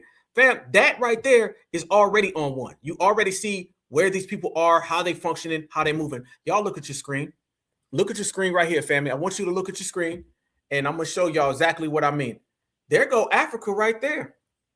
There goes Africa right there.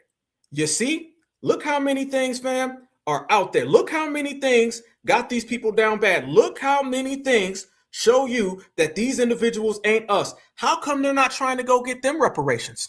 Go get them. Look at that. Fam, look at that. And remember, they did not just ask for reparations, or shall I say, they didn't just run from reparations with them people.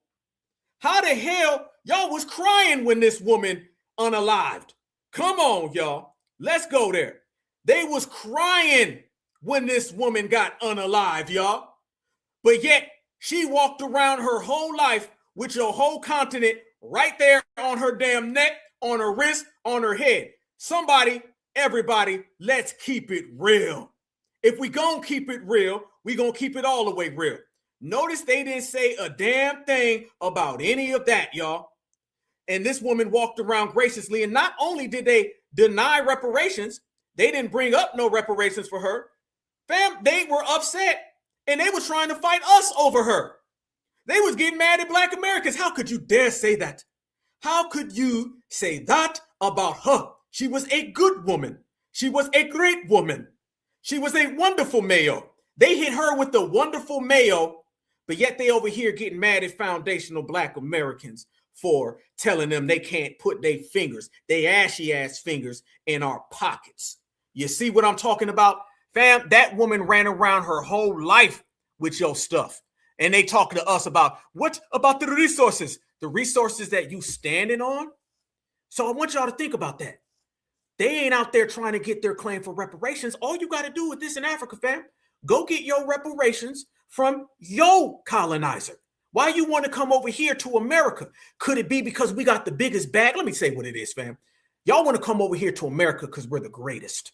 You want to come over here because foundational Black Americans, we done built something that ain't nobody ever built.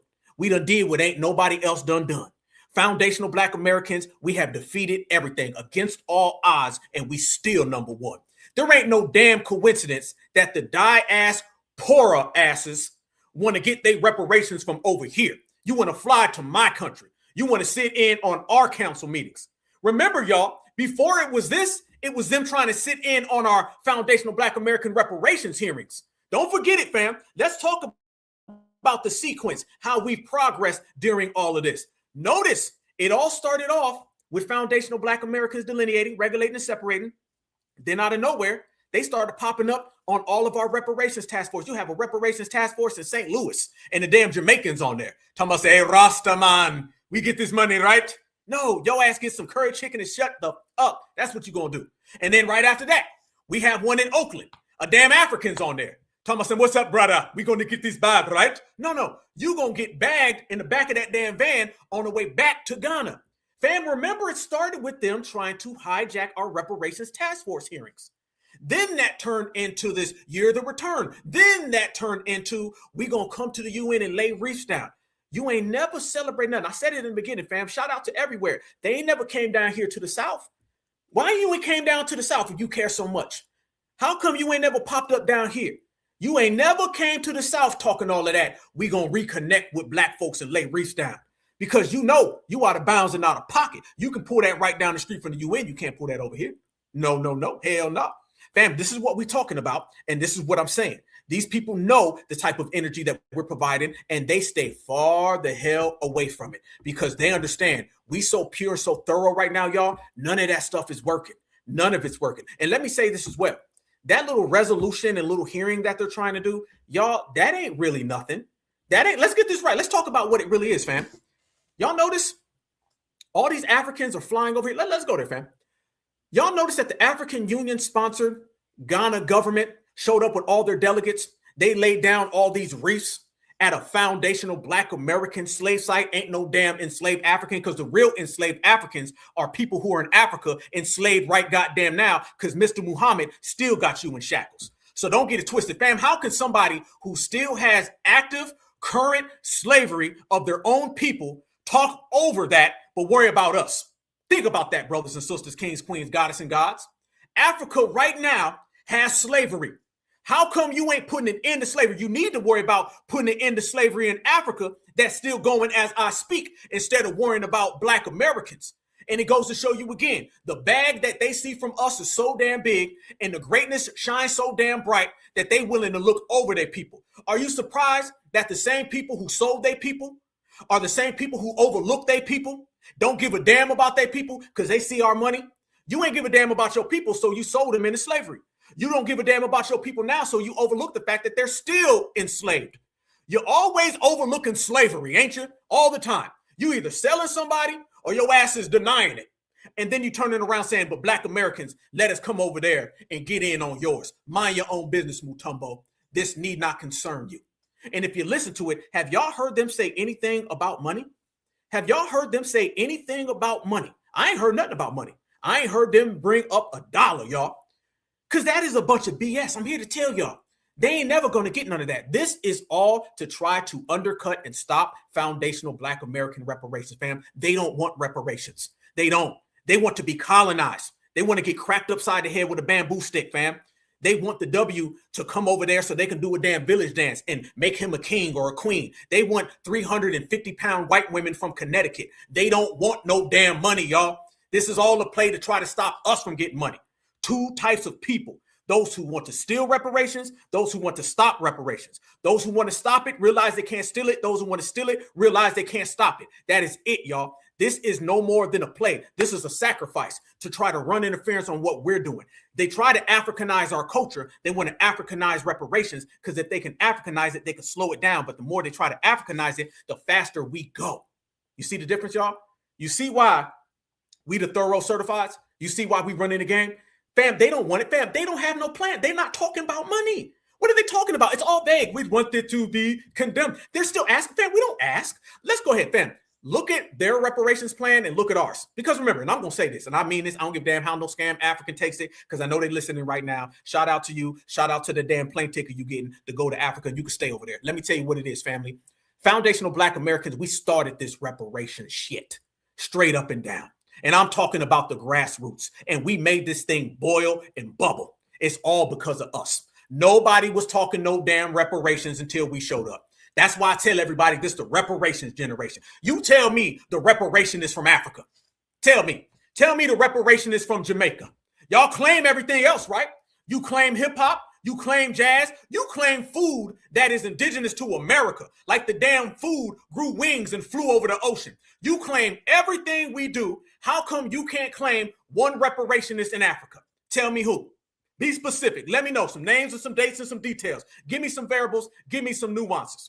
The same way you do when you say hip hop is 50-50. It really comes from the jungle in Zimbabwe back in 1605. Tell me who is the reparationist in Africa, in Jamaica, in Haiti. There ain't none. And I can tell you right now, we got 2.7 thousand reparationists right here in the chat, family. And we got another 50 million of us. You want to see a reparationist for foundational Black Americans, fam? We everywhere. You can look at them and I don't see none. Same way I can't see no riders. Same way I can't see no real activists. Who's the activist? Who's the reparationist? Who's the rider? Who's the anti-supremacist? Y'all was trying to tell me that Burkina Faso was, and they over there making deals right now saying, come on in. These folks ain't got what we got. You notice how polished ours are? And we got current reparationists, then we got past reparationists, and we got past reparationists. Matter of fact, the term reparations was popularized by foundational Black Americans. These folks can't even spell it. So what we talking about here? We sitting here talking about getting money, getting to the bag. We got detailed plans. We got people right now who are running for office who are putting together plans for reparations. You don't see that from them. They coming all the way over here talking about reefs and all that. All that stuff is, family, is that's all charades. That's all that is, fam. That's nothing but a damn game. That's a joke, fam. That's a mirage. That's op work. They ain't doing nothing because you ain't talking no business. Notice, fam, they ain't said nothing. I seen more reefs than I seen reparations agendas. You ain't got no plan for it.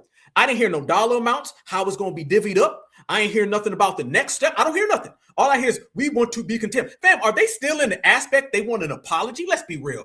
You want an apology so the W man can cut your ass a little check that you can take and give back to your family who lives in England or who lives in Germany or anywhere in Europe because you don't live in Africa, and then you can keep all the money for yourself. That's what this is really about. And you can try to undercut Black Americans in the process. And you're getting mad and frustrated because Black Americans ain't going for it. You ain't got no plan. You ain't got no agenda. You ain't putting their fact on the table. We don't believe you. We know exactly what you're doing. You at Ghana, you at the UN, and all them folks laying reefs, you're doing the same damn thing that them dusty ass Tethers was doing at the Reparations Task Force, and you will see the same outcome. We're going to run your ass out the paint and off the field the same way we ran them out, because you don't see no more Tethers on them reparations panels. Never trust somebody talking about reparations and they ain't got a plan.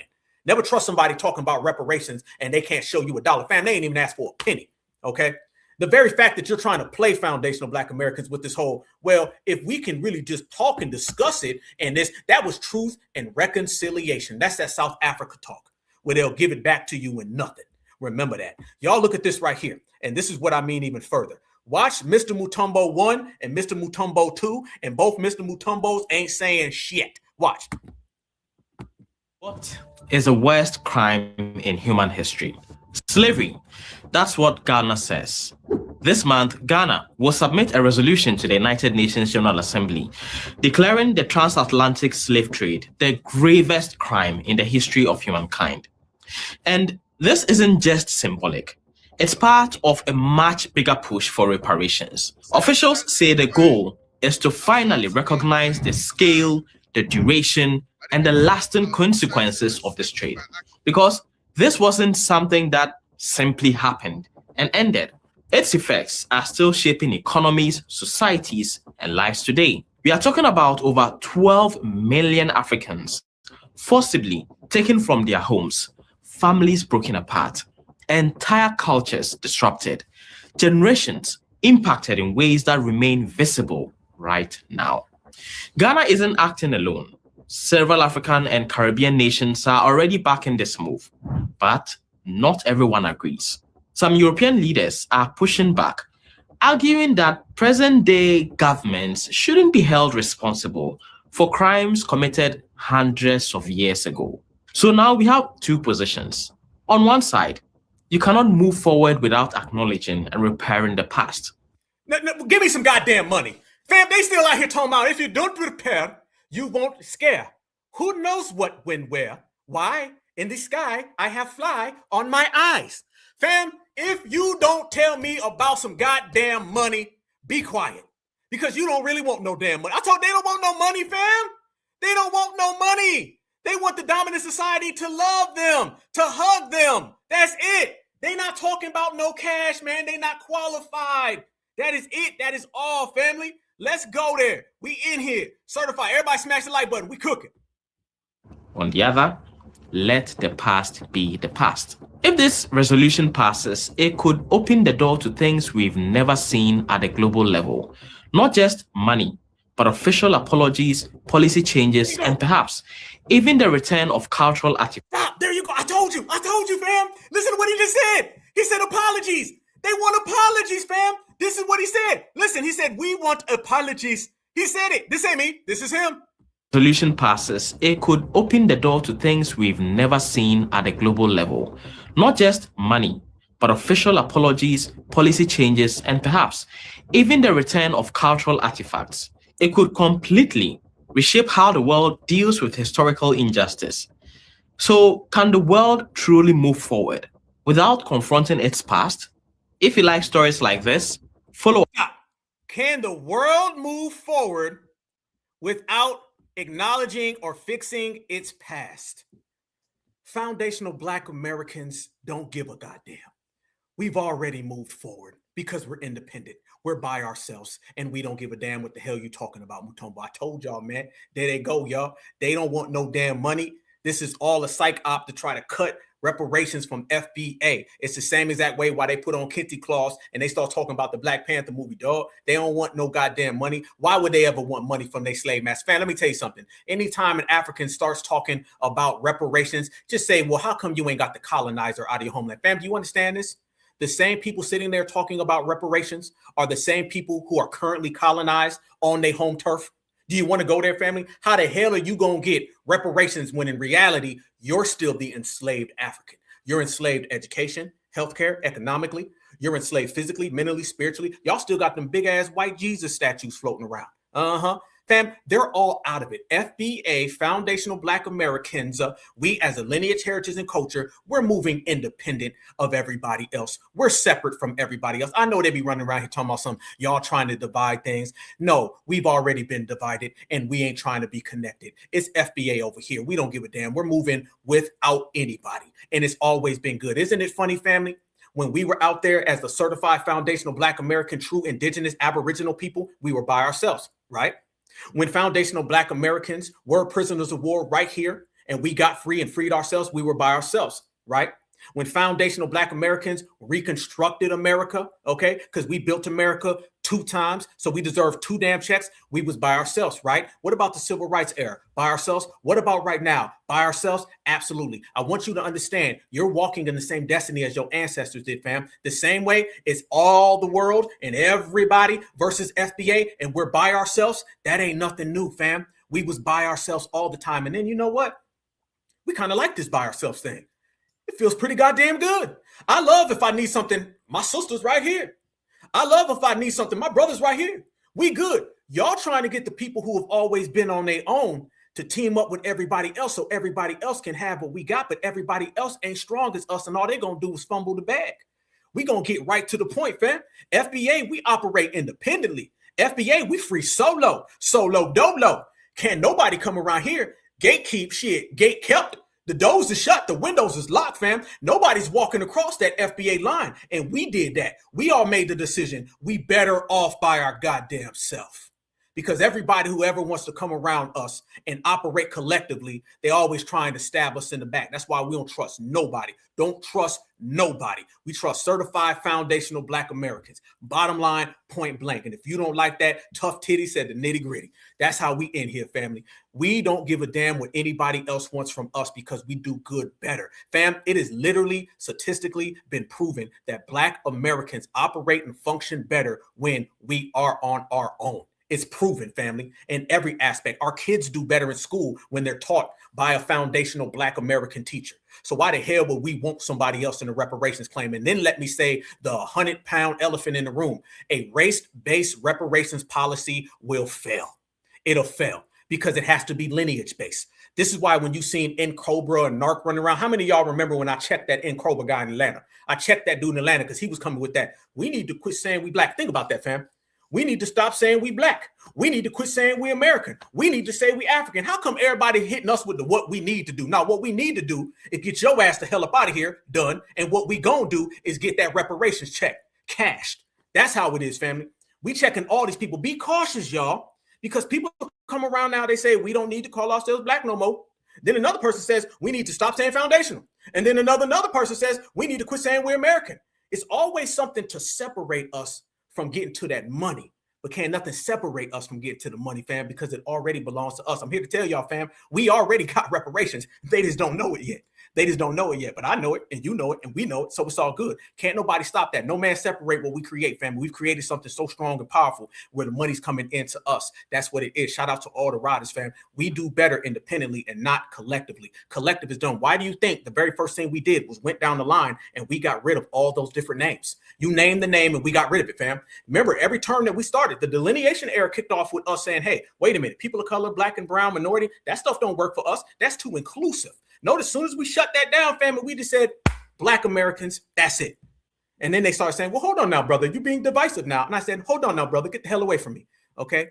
And I'll buy you some Febreze, okay? I know I got to bring in a whole dump truck of it, but good, okay? That'd be my donation, all right? It'll be a write-off on my taxes, okay? I delivered a bunch of Febreze to some S-hole village, all right? And that S-hole village can stay over there, and you can count your flies while I count this money. And let me tell you why they're doing this, y'all. Why they doing this, y'all? Is because they think they slick. They really think they slick. They think that what they're going to do is con Black Americans with some type of hustle, some type of scheme, some type of scam. They think what they're going to do with us, y'all, is try to play us to where if they get the money and they take the money, they can divvy the money up amongst themselves. That's what it really is. And then we don't get nothing in return. So let me tell you a chess move that was made. Donald Trump took Black Americans out of all of those little 6 region committees. Yes, the hell he did. He said, we're not going to be a part of all of that. And he pulled Black Americans and America as a whole out of it. That's why America right now is not getting involved. They're trying to frame it with all their Democratic shields like it was some bad thing and Donald Trump is racist, because, you know, that's all they can do. In reality, what Donald Trump did, Donald Trump pulled us out of that stuff because all that 6 region stuff that they was trying to pull, now it's null and void. It ain't working. It ain't happening. And that's what Black Americans brought to you based on being certified. We got all of that done, fam. So we're not even included in none of this. This is why out of nowhere they had to come here, because they're looking and saying, we can't pull Black Americans in. And let me tell you what the next step is, fam. It's all paperwork. The paperwork going to be extra right. So what we're going to do is foundational Black Americans. I had a brother hit me up earlier today, and the brother told me, he said, hey, Black Alpha, I wrote a whole thing to the UN. How many of you guys remember this summer when we was on the 6th region and we was breaking them down? Remember that Queen Atua chick that I was talking about? You know, the person that was designated as the individual to oversee our reparations? And remember how I'm the first one and the only one who exposed her as an individual who's not even a politician, but she's writing laws in Atlanta with the Democrats to bring Africans in to the state of Georgia? Yes, fam, they got all types of these little sleeper cell tethers everywhere. Yes. Sleeper cell tethers, and them sleeper cell tethers are all out. And foundational Black Americans have been the main ones exposing them. So now you don't really hear their names no more. When you don't hear them tethers names no more, then you already know that they ain't here and they ain't qualified. Let me take it a step further, fam. Once Donald Trump removed us from that, then foundational Black Americans were already in a delineation process and exposing that they can't include Black Americans at all. Not kinda, not sorta, not halfway. And we've let it be known that we ain't rocking with them. This is why I tell everybody, all of that FBA is a hate group and hating on FBA, that's a good thing. Because the more they talk about FBA separately, the more it's clear and the lines are drawn that we ain't like y'all. See, if we was running around here trying to debate with these fools and go back and forth with these fools, we'd be in that situation. But we ain't in that situation because we ain't debating with no goddamn body. Do you see the difference? Certified foundational Black Americans been about business, we've been about work, and we've been letting people know it's us over everybody. And when I say it's us over everybody, that's exactly what I mean. My sister, Natural Tour, my beautiful sister, Natural Tour, she said it best. She said, roasting ain't regulating. Y'all give Natural Tour a shout out, okay? The tether detective. She said it best, fam. Roasting ain't regulating. You can bust some jokes. You can play some games. But if you ain't ruining careers, you ain't really doing nothing. And that's what I'm talking about. And to quote my sister again, she said, these invisible riders. Yeah, man, he cool. Well, I don't give a damn about who's cool. Because who's cool ain't done nothing to stop all the ops.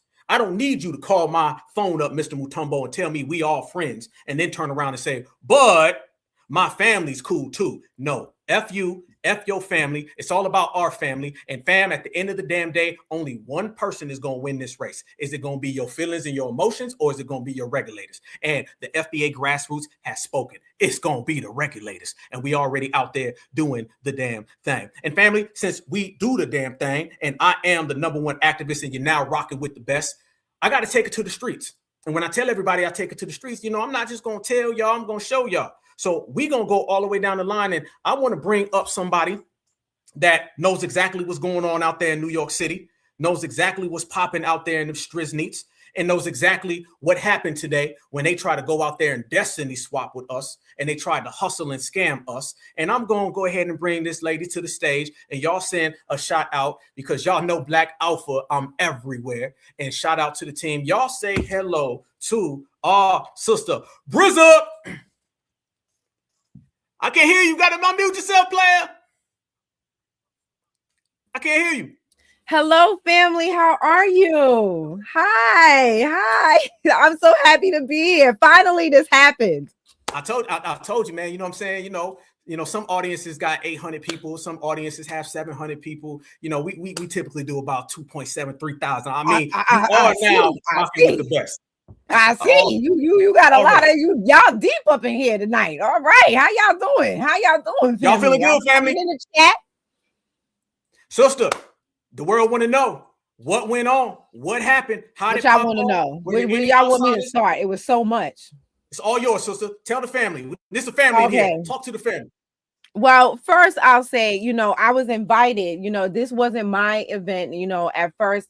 The first person to tell me about it was the the lady who kept talking about Burkina Faso and Ghana, whatever. And honestly, when she was talking about it, I wasn't interested because it's not that, you know, I don't have a heart for the people that were unalived in the Black American women that were unalived in Africa.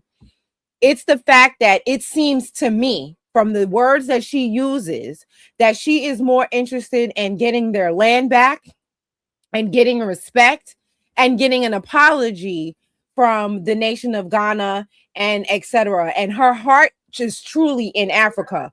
That's not where my heart is. That's not what I'm about. I don't give a damn about the people in Burkina Faso. No offense. I don't give a damn about the people in Ghana. No offense. And I feel that for the Black American women that are being unalived and treated unwell over there, bring your behind home. Come on home. Come on back home now. You hear? Because we don't have no jurisdiction over there. I ain't trying to fight for that. I ain't got nothing to do with that. But BX hit me up and she, you know, she made me realize that what was happening today or this morning was more about what they're doing on our ancestors' bones. Now that I can get with, you know what I'm saying? That I was like, I'm not with that. You know what I'm saying? So that's why we went out there to deal with that. Now she ended up coming along. But it wasn't, I don't stand with her and what she's doing. Like I said, I feel bad that those women were unalived over there and their dogs. Okay. I feel bad for you and the dog. But you and the dog need to go home. I don't know if you could bring the animals over here. I don't know what them kind of, you know what I'm saying, what the TSA gonna say about that, but maybe you might have to leave the dog. I don't know. But bring your behind home. I'm not gonna sit here and fight for you to get your land back. I care not. I care not. So, you know, and so tell us what you care about, sister. Who do you care about? Tell us who I you really care about us. I care about us, and I care about the fact that I felt like, okay, here's the thing.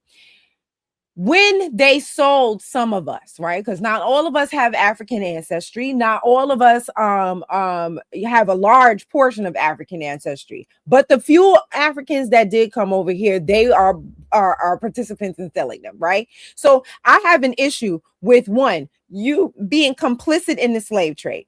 You were participating in the slave trade. You were a co-conspirator in the slave trade. I have a problem with that, right? And then not to mention the fact that you got paid already. You got what I like to call trinkets of human trafficking, which are called cowrie shells, right? That's what I call cowrie shells. They are trinkets of human trafficking. So you already got your trinkets. You sold us, and I don't know if you played that part of the video, but you sold us for cowrie shells. You sold us for bottles of liquor. You sold us for fine china. You sold us for umbrellas. You sold us for gunpowder. You sold us. And now you want to turn around and because you don't like the business deal that you made and you didn't get no gold and you didn't get nothing that was worth any actual of any actual value. Now you want to come around and say that you deserve reparations? No, ma'am, and no, sir. You are a participant, a willing participant. Did nobody break your arm, break your back, or break your neck? You were willing and you was down and you was with it. And so when they sold a few of our ancestors that, you know, came over here, they did rituals on our ancestors' bones. They or not just bones, they did rituals on our ancestors' bodies. They, you know, had them walk around trees and say incantations. They had them drink from wells that they spoke incantations over. And all of this was to make sure A, they were docile for the trip, B, that they would forget where they were and where they came from, and two, and or where am I at? C, they would forget who sold them and not be able to take revenge or have their soul even come back to Africa. So this is what I like to tell people. At least with white tea supremacy and their slavery, they let you be free when you die. But with African slavery, they damn you in this life and the next. And how these people who would do such a thing, bring their asses over here, bring your behinds over here, and then try to give reparations. You know, these people are out here trying to get $100 million so they could renovate the slave dungeon, the warehouse in which they kept their human trafficking victims.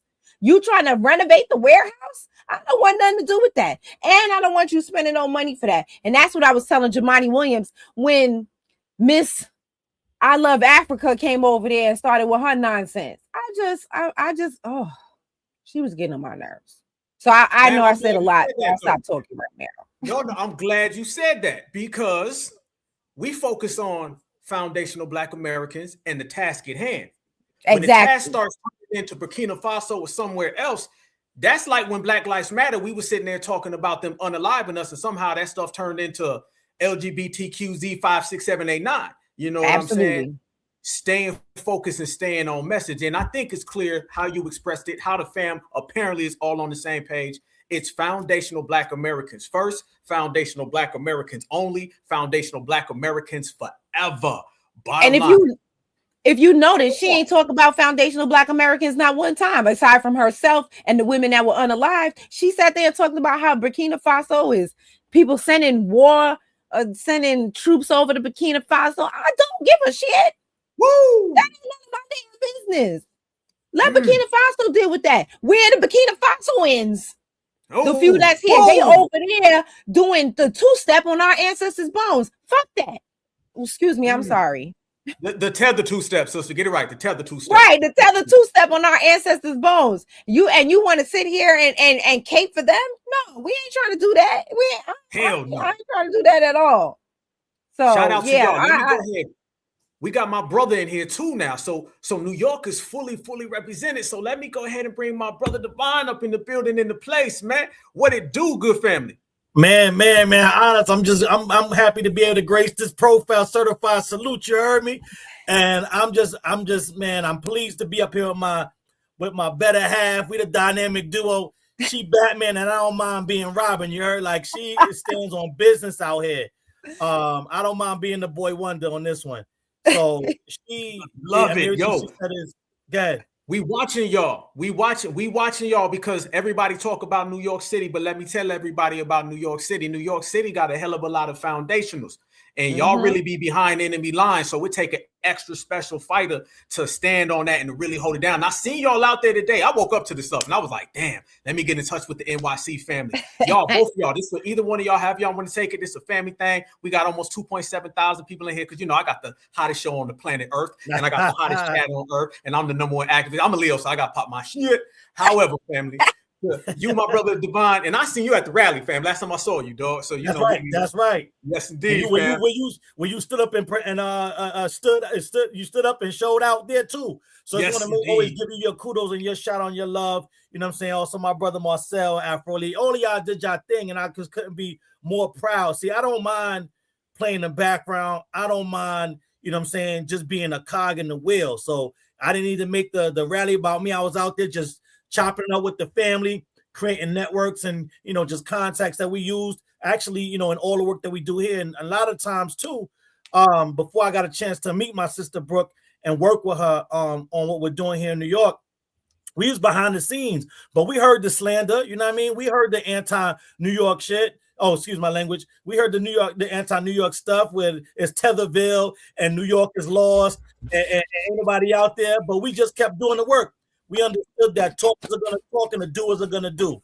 So we knew we had to stand up, because if it wasn't for us, if it wasn't us, it was going to be nobody. Because at that time, when we got into the game around 2019, 2020, right around COVID, the Pan-Africans were running amok. And because they were so used to having carte blanche on our political reality, you know what I'm saying, they were just doing things out in the open at that time. And so we were like, you know what? No one else is advocating for foundational Black Americans specifically and locally. So that means it's up to us to do it. And we just got to work.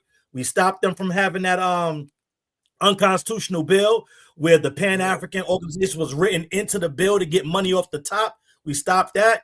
Then we wrote a constitutional bill that the family helped us push. We did multiple call to actions, and the family showed up and showed out. And we were able to just get a foothold in this thing to where now they see us coming, right? Like now it's no longer, well, who those Negroes over there?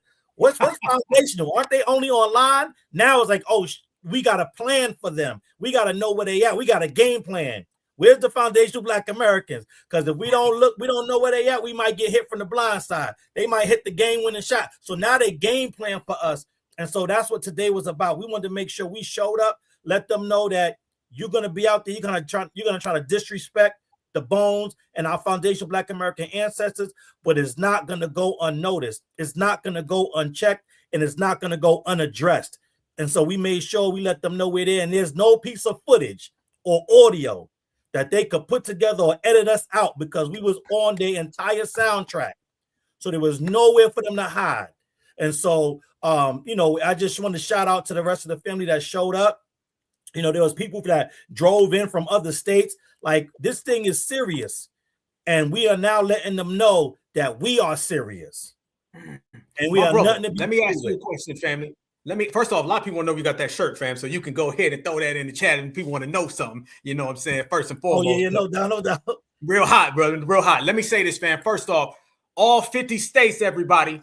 All 50 states well represented up in here, family. From the top to the bottom, everything in between East Coast and West Coast, fam. You made a damn good point, and I've been wanting to personally ask y'all about your Freedmen Project that y'all got going. I'll be seeing y'all. Y'all super professional. Y'all be on there. Hey, they thought FBA was online. Then they found out FBA on their ass. So it's a big difference between the two of them.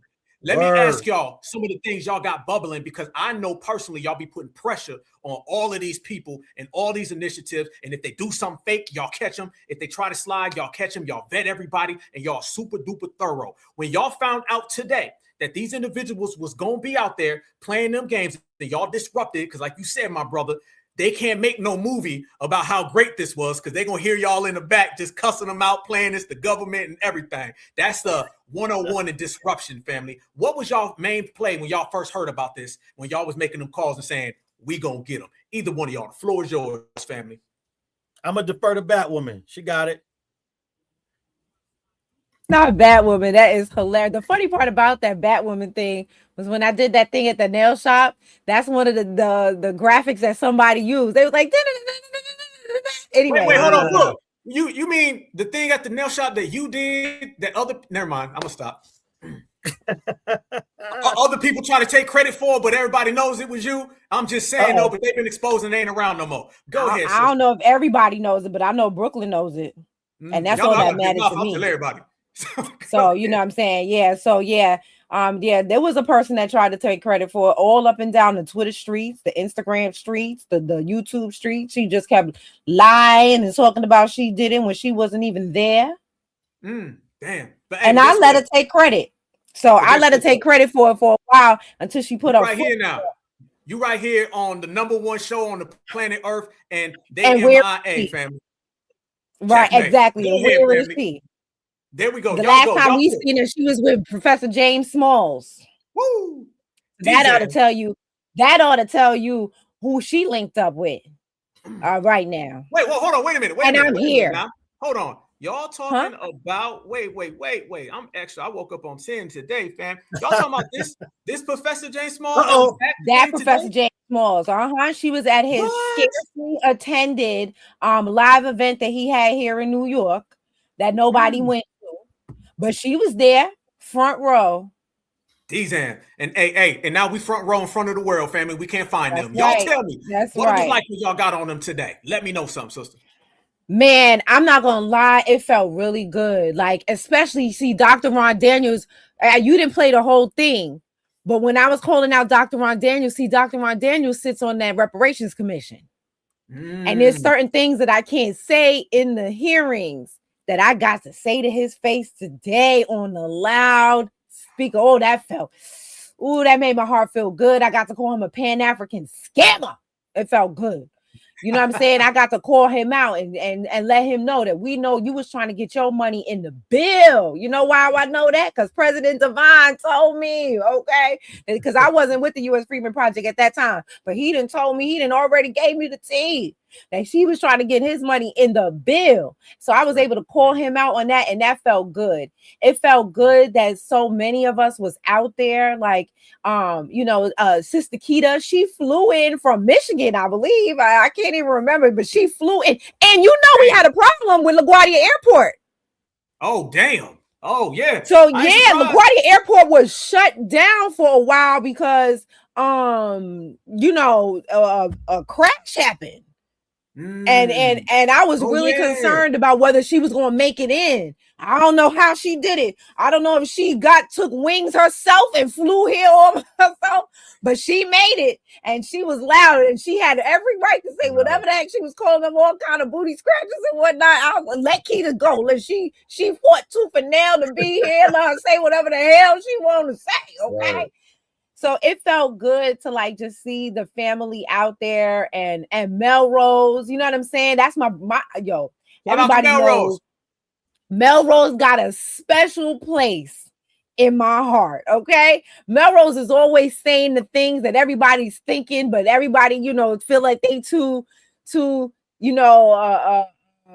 good to say, or I don't even know the words.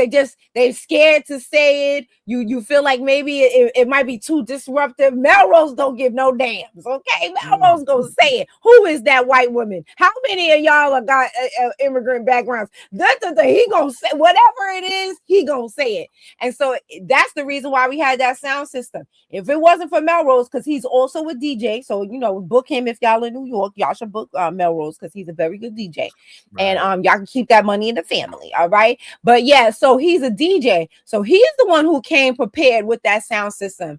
And so I'm thankful that Keita's sister with the red hair. That was Keita.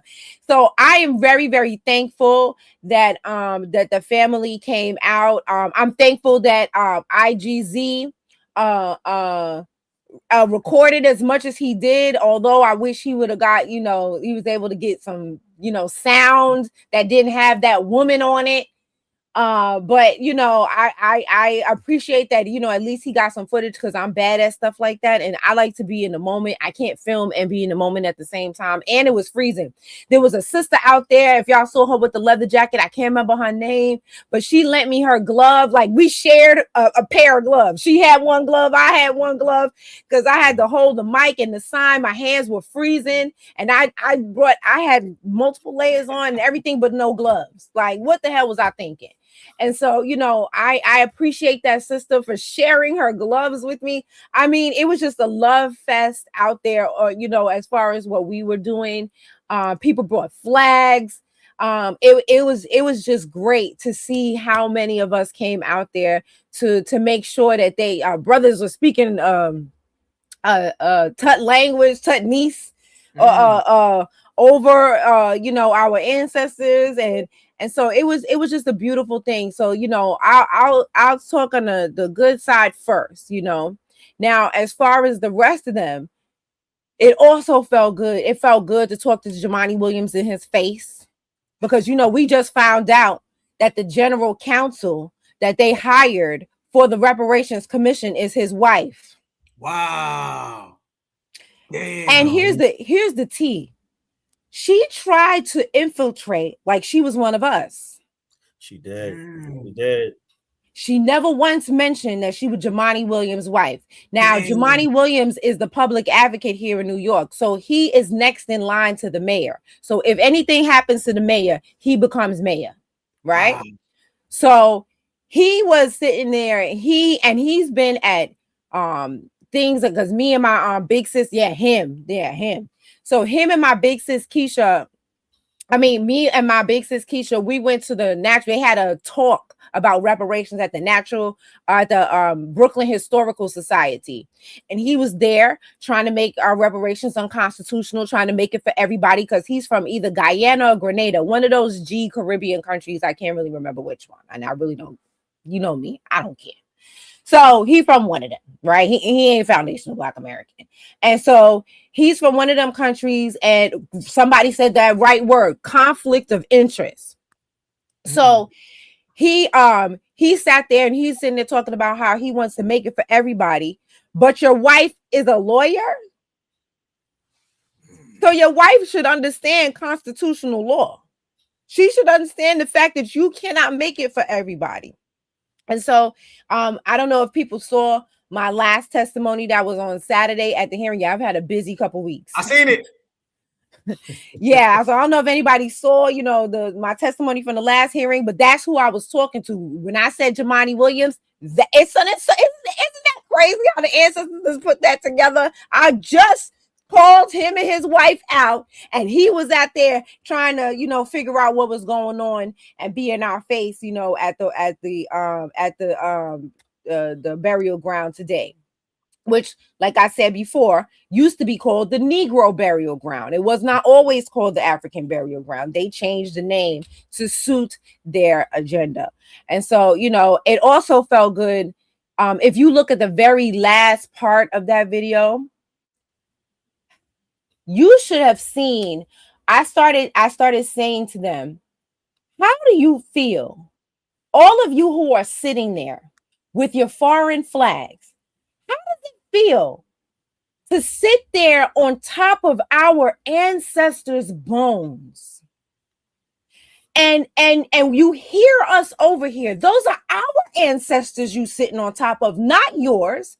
You're coming over here and you're disrespecting our ancestors' bones. And we are telling you that you are disrespecting our ancestors' bones. How do you feel about that? I said, we would never come to your country and piss on your people's graves. Right. But you are coming over here and disrespecting our ancestors. How do you? And you should have seen heads started turning around. They started turning around and looking and feeling away. Because I was like, how does that make you feel? You're not even thinking about what you're doing. You guys are so disrespectful. You feel that you should be able to come over here and do this. Like, you should feel bad. Like, you should feel convicted by God, your ancestors, whoever. You should have some kind of conviction in your heart for how you're sitting here disrespecting our ancestors on top of our ancestors' bones. Those are our people in that ground. I said, and then you want to sit here and you continue to disrespect that we get from the white supremacists. And this is why we delineate from you. Mm-hmm. Because you're constantly doing what you want to do. You're constantly siding with the oppressors over us. And this is why we're delineating, because we are sick of the disrespect. We are sick of you doing whatever the heck you want to do. We are sick of y'all just acting like we don't have our own autonomy. Like we don't have a right to not want you to come over here and do your voodoo rituals on our ancestors' bones. Yo, I wish y'all could have seen how they started. And then I did my best to put a curse on them. Yes, I did. I told them, may the ancestors follow each and every one of you home and get their lick back on you for the disrespect you have shown here today. And I kept saying it over and over and over. May they get their lick back on you. Ashe and amen. Woo! We got work too. Talk to me, Divine. Talk to me, brother. Yeah, I mean, she definitely went full training day at the end. She started putting cases on all you. You know what it is. She put the spiritual cases on all of them. Shoot program. 24-hour lockdown. Take your ancestors with you. So, I mean, the one thing that did happen that I also loved and was kind of an encapsulation of the entire day was when they started to play whatever music they were trying to play. We started playing They Not Like Us. And I think the entire day, that song was emblematic of what we saw. Because as Sister Brooke was trying to appeal to their better angels that don't exist, we understand that they are more like the white supremacists that they've ever been like us. And so when they move like them, it's not a mistake. What do they say? It's not a bug, it's a feature of the program. This is how it's supposed to work. They came back in tandem with their old business partners to try to desecrate our ancestors' bones for their purposes. And like I said on there, and shout out to my brother Melrose, that captured me. And if y'all see me walk back and forth I'm just getting ready to come out of a boot. I broke my foot earlier in February. I seen that, fam. I was gonna ask you what happened to your right foot, man. Yeah. So I was trying to literally get on the good foot as I'm calling them out, but I was like, I'm not gonna let that stop us because we got business. You know what I'm saying? Our ancestors went through worse, more physical pain than I was in. So I was like, let me get out there and do what I gotta do on my 1-2. So as I was saying, that this is what we're talking about. These Ghanaians do not get to sell those of our ancestors that came from there twice. You don't get to sell me for cowrie shells and mirrors and umbrellas and trinkets and then come back, spin the block, and get the justice claim that's meant for us. You're not doing that. You're not taking our local and national fight for reparations and globalizing it. And that is their goal. That is the play here. They're going to take all the women, because remember, we understand you've been in the fight as long as we have. We know that there was a time where our reparations claim was laughed at. It was fringe. The Tethers was telling us it ain't never going to happen. As soon as we turned all their emotions into real motion, now all of a sudden it's like, okay, how can we get down? How can we get back in front of this? Oh, we know. We'll say this was a crime against humanity. But as we were saying out there, and I had on my little sign that Sister Brooke got a chance to make for me, you don't get immunity for what you did during slavery. You don't get granted immunity. This ain't one of those deals. You don't get a chance to sit down with the prosecutor and snitch on the white supremacists so that you get a better deal or you get off. Nope, you're complicit. And we're the prosecutors. So we're gonna say who gets off and who doesn't get off. And brother, I like how you said it though, fam. They're old business partners. Break that down for everybody, fam. Yeah. So I said that today. There's a chief, a Ghanaian chief. Well, what in the area, what would become Ghana today? His name is Kwame Ansah. Kwame Ansah. He was the chief that the Portuguese came over to the Gold Coast at that time, and they built that Amina Castle, that slave dungeon that they're trying to renovate now with our reparations money. They built that together. Because I was always like, wait, hold on. How did that? I know there was no actual slavery on the continent, meaning the white supremacists enslaving them there. So how did this Elmina Castle and the various dungeons get built? They entered into janky deals. And so just because you got fleeced, just because they hit you with a 360 deal, don't mean you get to come back to us and say, okay, well, they fleeced us, so we got to come recoup the profits that we lost off of you. Nah, you don't get to do that, bro. We're not playing that game. And so you got to take that up with your business partner and leave our name, leave our ancestors out of your mouth, like Will Smith told Chris Rock, because you might get slapped. We're not playing that over here. You understand me?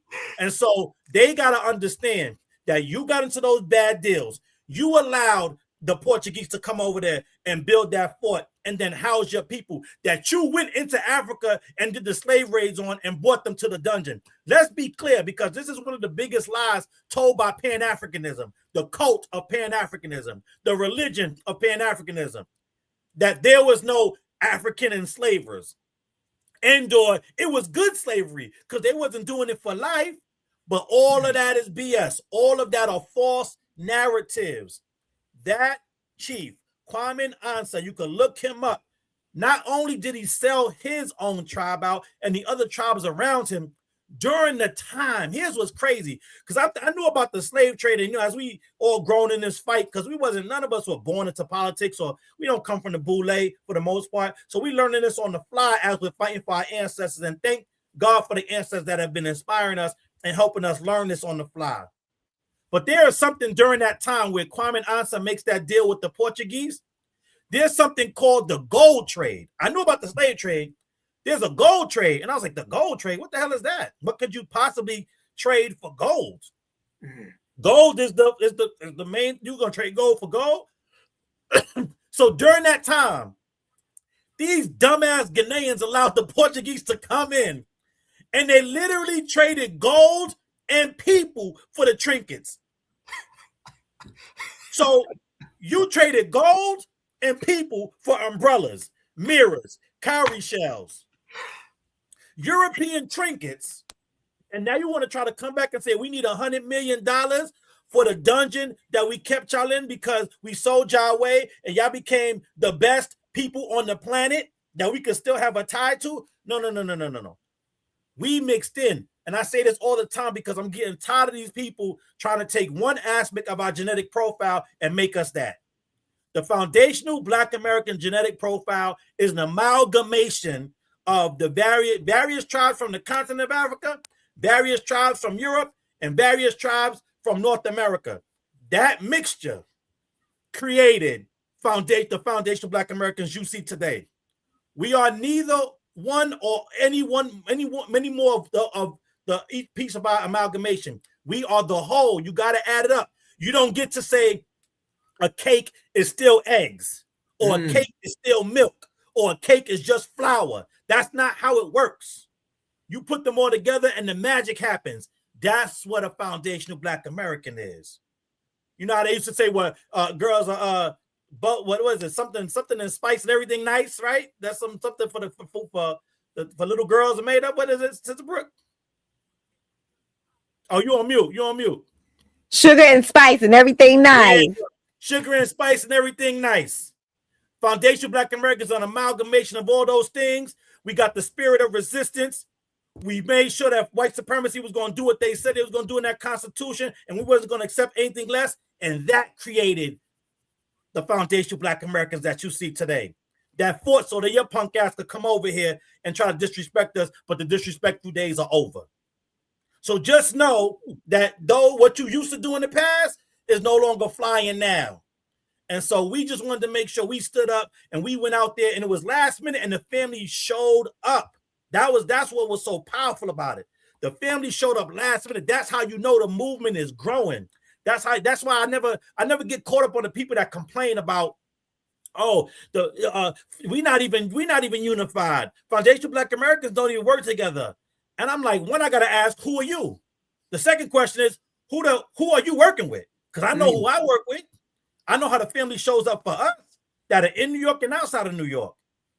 You know, and we had to thank the family multiple times because they're the reason why we were able to make it to Utica for the hearing and Binghamton for the hearing and all these places upstate New York that they don't even need to be having these hearings out, but they're doing it so that we don't get there and say what we got to say. And every time we get there, they look like they seen a ghost because they thought we was going to fade away. They thought we was going They be running from y'all, boy. They be jumping fences to get away from y'all, boy. You see what I'm saying? God damn. You ain't even got to say our name 5 times for us to show up. You done said it enough times. The ancestors are saying it for us, so we automatically gonna show up. It don't even matter. Anything that's discussing us, we already there. You ain't got to say our name no more. We just gonna be there. And so and they especially hate my ass. My brother Sage, Sage's in here. I know you in here, Sage, man. Sage be keeping me update with y'all. Y'all know that's my bro. You know what I'm saying? So Sage, Sage be going on. Shout out to Sage was with us when we did that pull up. When we did that pull up at the Caribbean corner, Sage was with us. This is a reminder. Caribbean corner, goddamn. Let me ask y'all a question. That's right. The real Freeman Project going on. I'm just saying. You know what I'm saying? Y'all got the real one going on. You know what I'm saying? I be knowing things, man. I be tapped in. I see.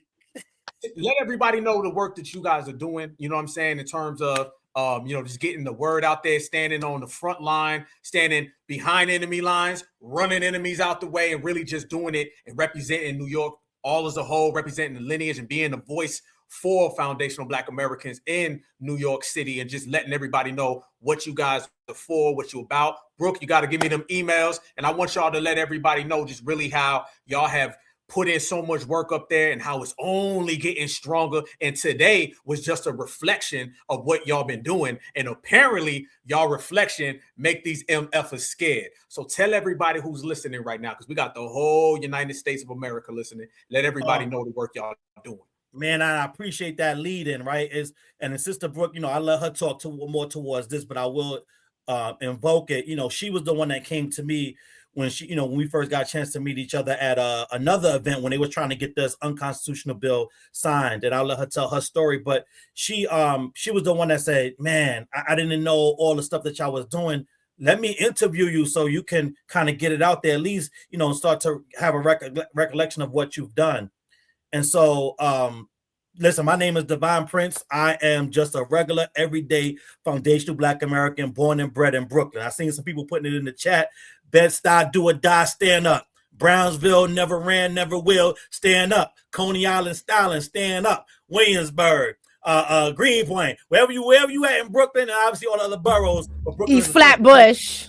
No. Yes, I'm from East Flatbush. Forget you. We're not calling out the Caribbean. Well, it don't matter. I was there. East Flatbush.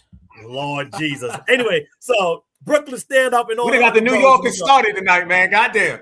Right. We're not gonna get on it. But the bottom line is this, like I'm a Brooklyn boy, man. I saw, and before getting into this work, I just knew that Black capitalism was the day. You know what I'm saying? That was the way we was gonna get out of this. I was on my Boyce Watkins ish, you know what I'm saying? Not from him specifically, but just invoking him and what he supposedly stands for, right?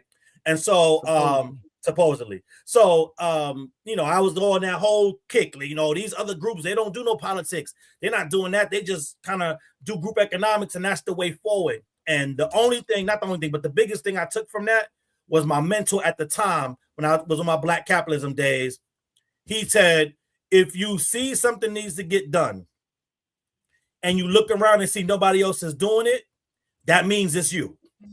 And so around like 2019, as we kicking this thing off and we're seeing, coming out of the whole everything with Trump the first term and all the noise around it and kind of seeing the lay of the land, I'm like, yo, we really don't have no organizations that's fighting for us. We know the ones that's supposed to, right?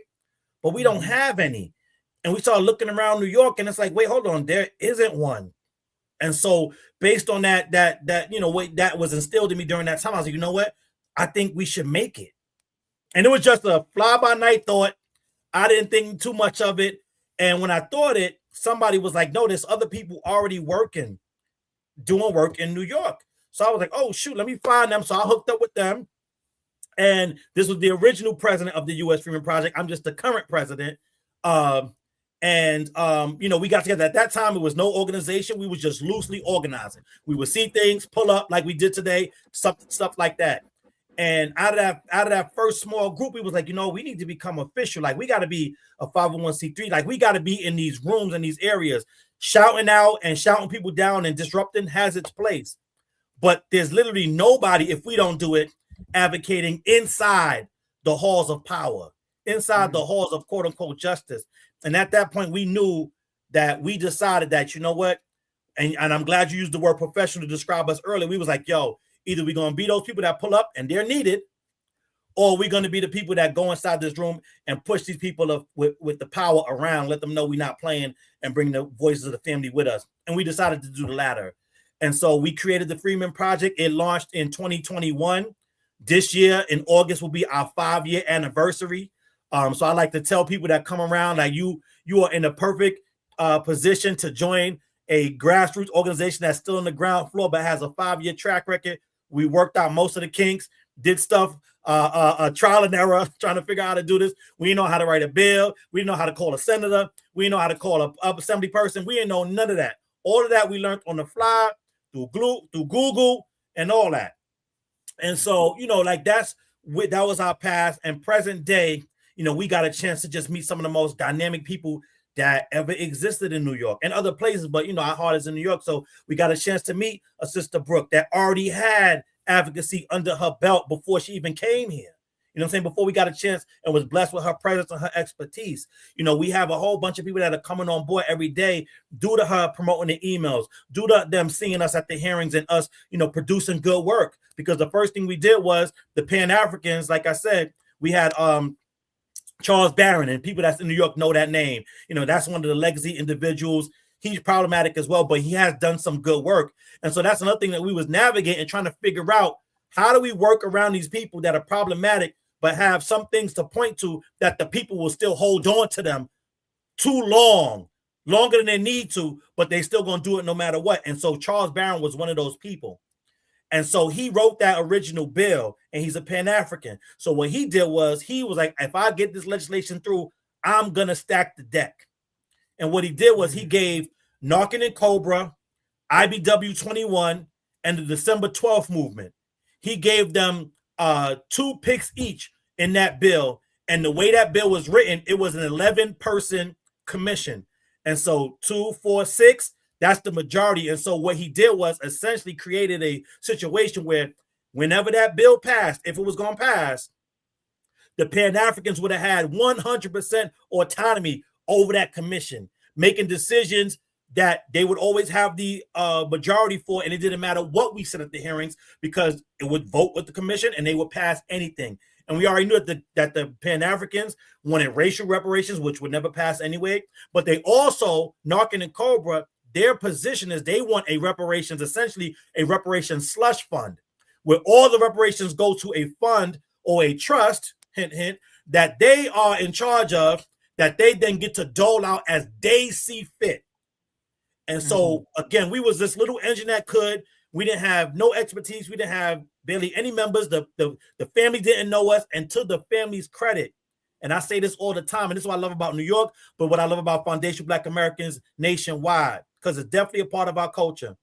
Real will always recognize real. And so when we came out online on Twitter and did our first Twitter space as a U.S. Freedom Project, we're like, family, this is a 911 situation. They are trying to get the money off the top with this reparations in New York. We have to stand against it.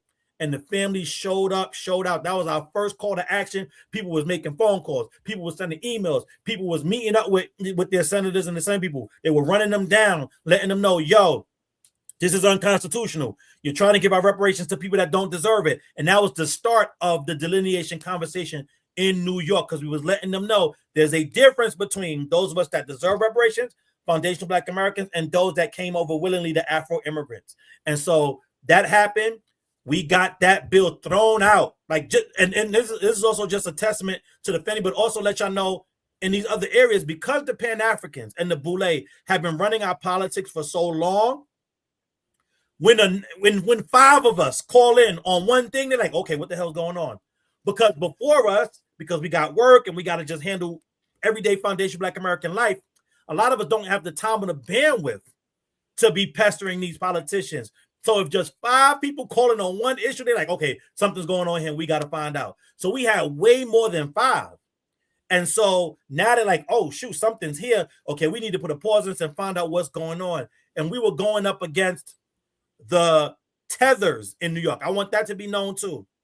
I got into this fight when we launched in 2021. I tell Sister Brooke this all the time.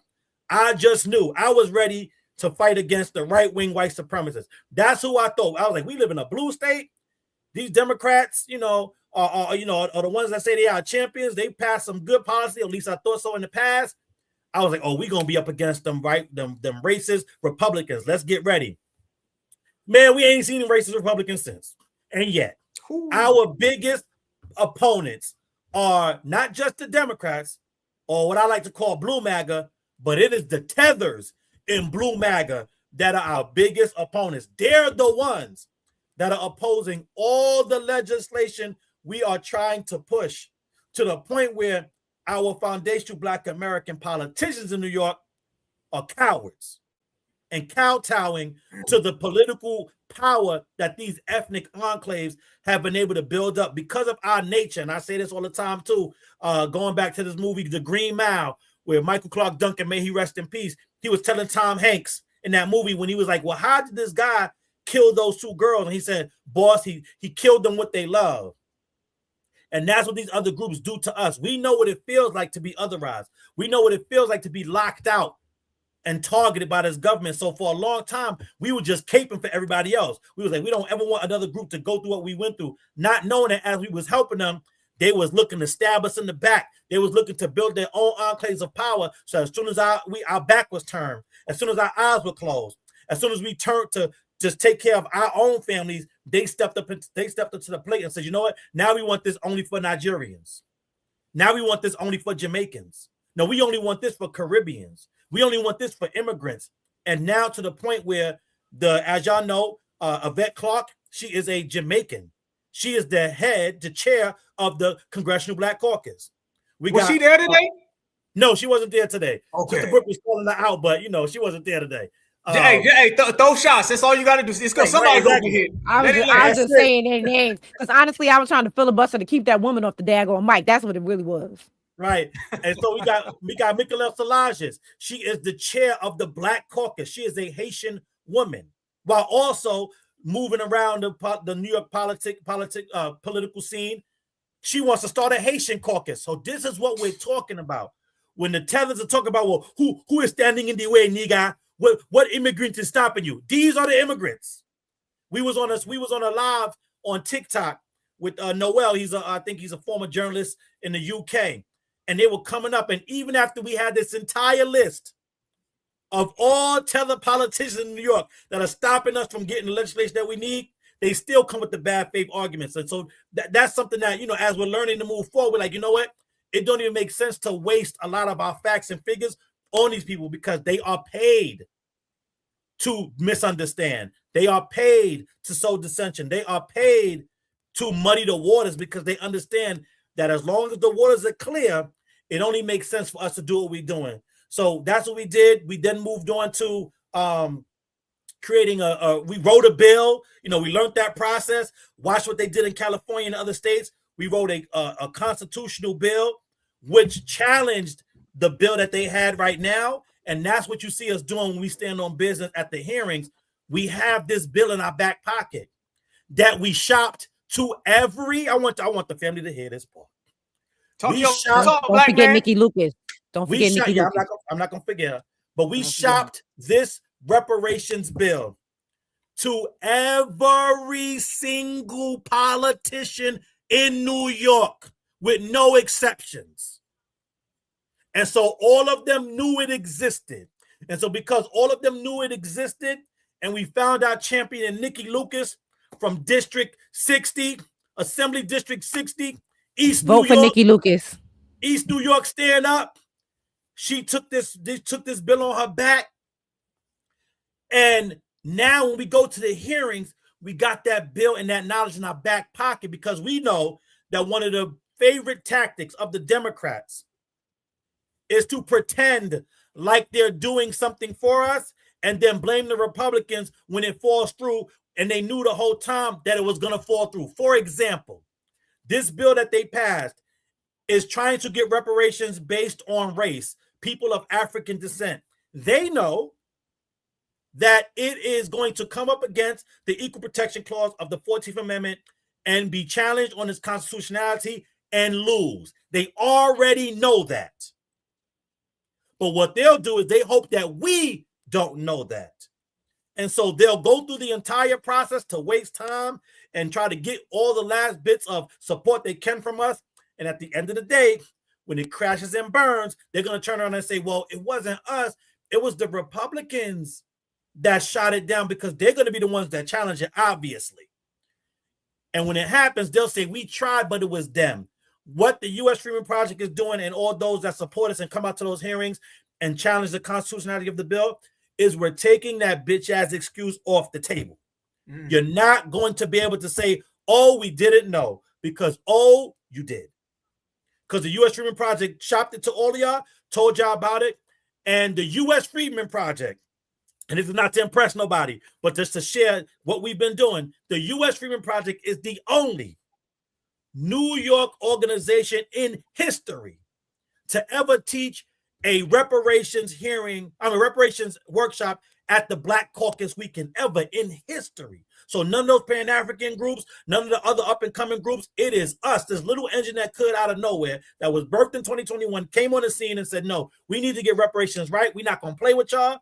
And we used the connections that we made and had and the ancestors at our back to be able to go into this legislative body and teach the people and every legislator in New York how to get reparations right. And because y'all ignored it, because y'all thought y'all could, now y'all paying the price every time we go to a hearing, because we're reminding you, we're letting you know that you know, but more importantly, we're letting you know that we know, that you know, that we know, and that the family knows. And so now that we all know, you can't pull that your Trump card. You can't say it's Trump. You can't say it's the Republicans. You can't say it's the racists on the right. No, it's you. And so when it fails, we're going to hold you accountable just like we held Kamala accountable. And that is when we start flexing our real power as a group. And last but not least, two things. I know I've been talking for a while. I'll just touch on these two real quick and let Sister Brooke go or you go. I want to also talk about that we were the group in New York. At that time, it was taboo. But I need the family to understand this too, because we are nonpartisan. We're going to work with whoever looking like they got tangibles or that's going to benefit our people. So we don't do that whole, well, this side is, they both That's racist. what I like to hear, brother. And once you understand, I like, talk your talk. Good. And once you understand that both of them are racist and neither one of them like us, then you start dealing without emotion, with logic, and you start doing business. Well, what you gonna do for me? What you gonna do for me? And then we'll make a decision based on that.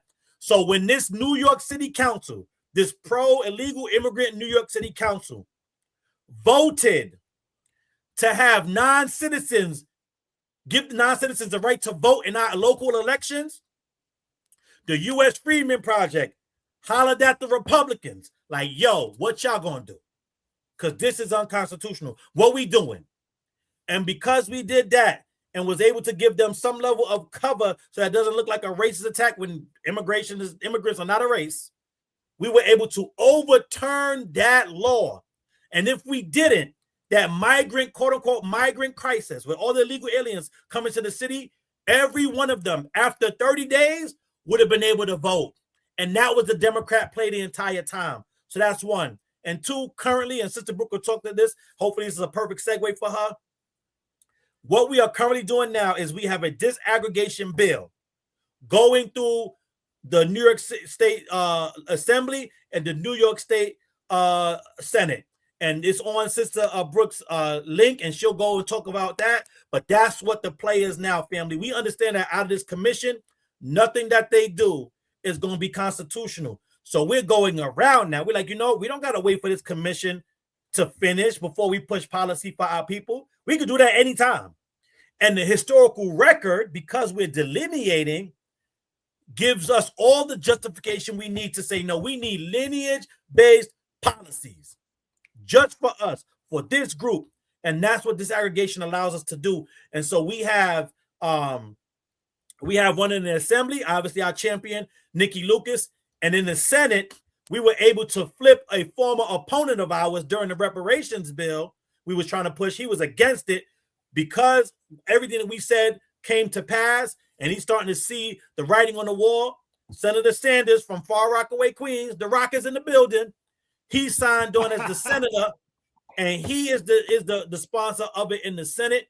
And I'll let Sister Brooke talk more about that and how many sponsors we've been able to pick up since the family came through and has helped us send over 100,000 emails to New York State legislators, letting them know they need to get down or lay down with the delineation movement, because we're not going nowhere.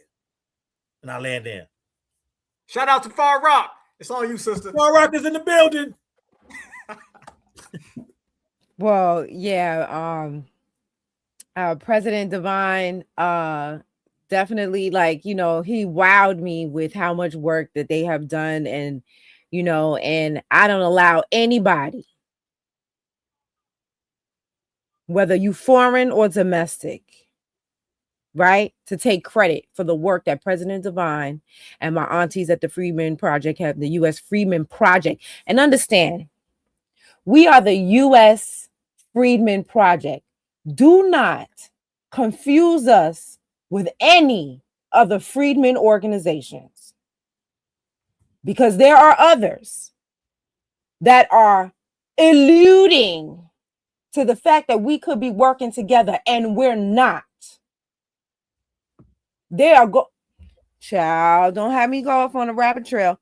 Look, we are our own entity. If I work with President Divine, period.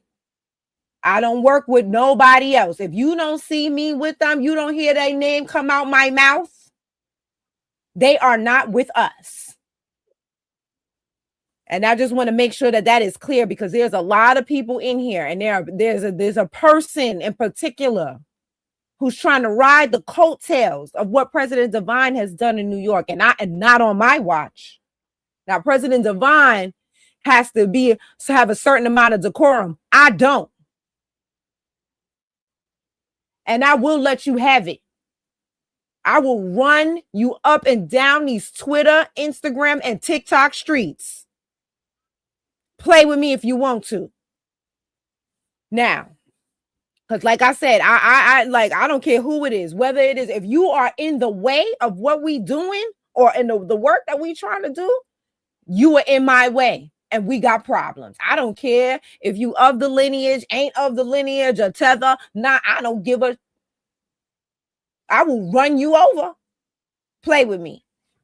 So now, so yeah, when so when President Divine, came to me, that's right. I got razor sharp focus. I don't let nobody get me off my square, off my goal, or off the line. What we doing, or off code. Okay. I don't let that happen. So President Divine, when he let me know all the work that he had put in the past, and him and the aunties at the U.S. Freedmen Project, I like he mentioned earlier, I met him at the Schomburg. They were having like discussions about reparations and about the bill. This was before the hearings were actually taking place. And I know I'm a big Dr. Frances Cress Welsing fan, and like I have listened to just about like all of her lectures. I've read her books, and as a result, Neely Fuller as well, right? Because you can't listen to Dr. Frances Cress Welsing and not listen to Neely Fuller. It's like they were the, the freaking frack of Black liberation at that time, in my opinion, about like conscious Black thought and being on code, right? You can't have one without the other, right? And so Dr. Frances Cress Welsing always talks about right now. That's right. That's right. That's right. Regulators. I see you. Go ahead, family. That's right. And so so with Dr. Frances Cress Welsing, she always talks about like her melanin talking to her. And I have similar, like that's one of the reasons why like I gravitated to her so much, because I have similar feelings. Like I don't know what it is, who it is, but something talks to me, something leads me, something guides me, something pushes me, and when I saw that bill and I read that bill, because I'm super nerdy, right? I had the bill in a manila folder and it was highlighted and underlined, and something said, go to the Schomburg. Just like how she met Neely Fuller, she was told, go to the Black Power meeting in DC. You know what I'm saying? But for me, it was go to the Schomburg, go to the Schomburg, go to the Schomburg. And after the nail shop, I really didn't do a lot in public anymore, because my eyes were open to a lot of things after that nail shop. And I've become very much an introvert on some levels, right? But I know that's hard for people to believe. But yeah, the President Divine know what I'm talking about. I've become like, I'm very measured about the things I do. I'm very calculated about how I do things and who I do things with, right? Because I learned a lot from that nail shop. So, when I went down to the Schomburg, that's where I met President Divine, and I walked up to him and I looked up at him and I was like, the bill is unconstitutional. Look, and I got the bill in the manila folder, and he looks down at me because he's very tall. He looks down at me and he's like, we know. And that was all she wrote. He introduced me to the aunties of the Freedmen Project, and they like just literally threw their arms around me and just started talking to me, and we was vibing, and they just showed me so much love and everything like that. And I just was like, what can I do? How can I be down with y'all? Like, I know I'm good at office work. You want me to send out emails? You want me to mail out letters? You want me to lick stamps? You want me to clean the toilets? You want what you want? What you want me to do? I'm here to do it because I just want to be down with y'all, right? Because y'all have done so much and y'all understand, because I knew it was unconstitutional, but that's all I knew. I didn't know what to do next. I didn't know what to do about it. I didn't know how to do any of that, but they did.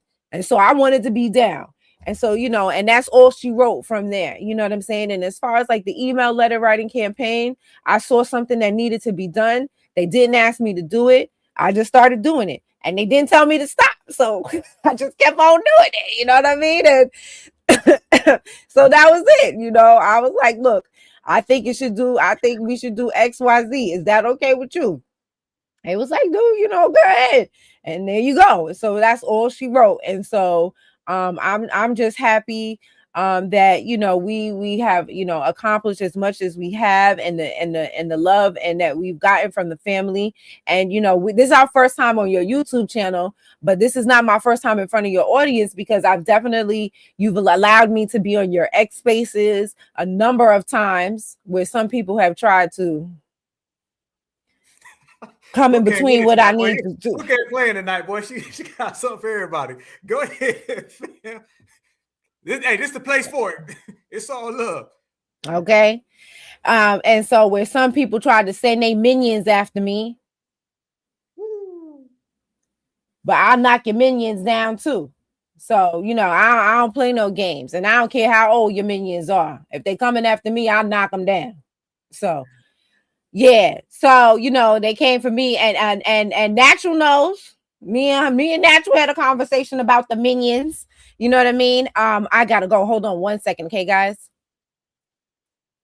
All day.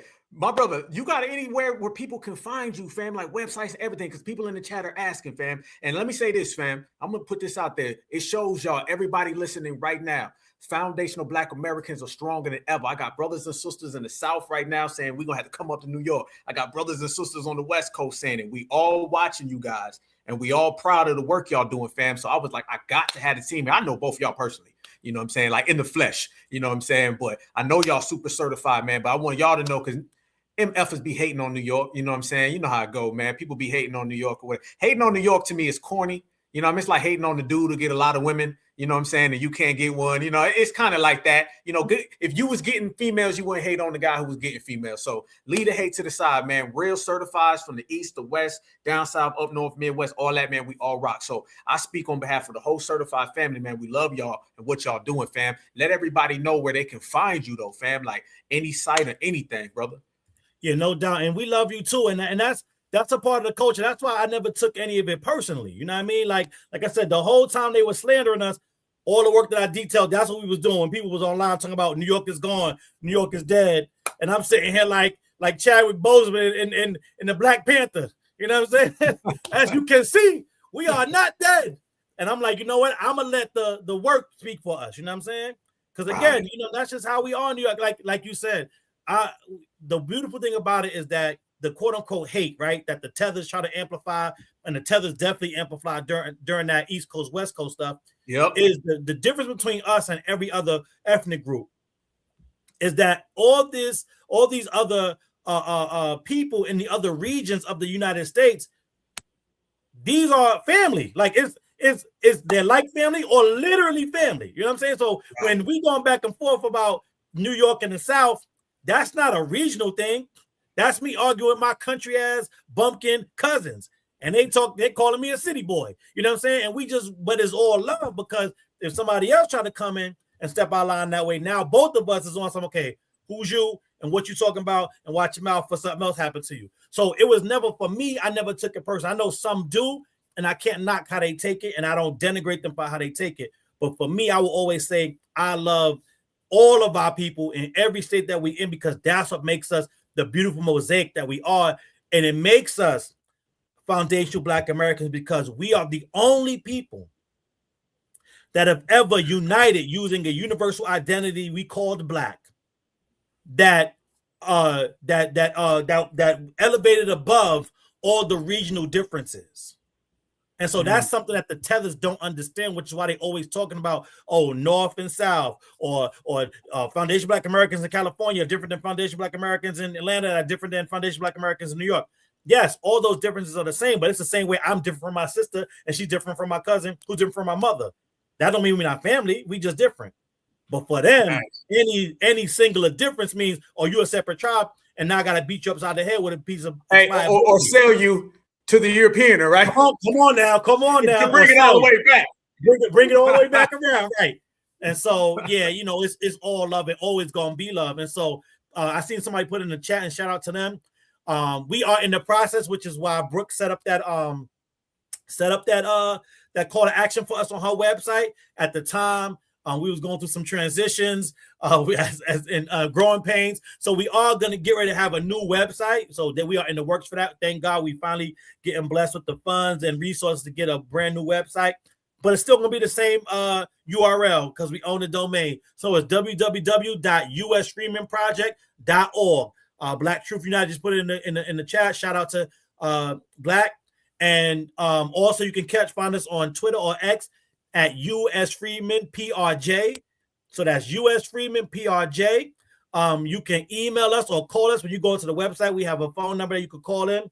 We will get back to you in that way. You can also email us at admin@usfreemanproject.org. Again, that's ADMIN@usfreemanproject.org.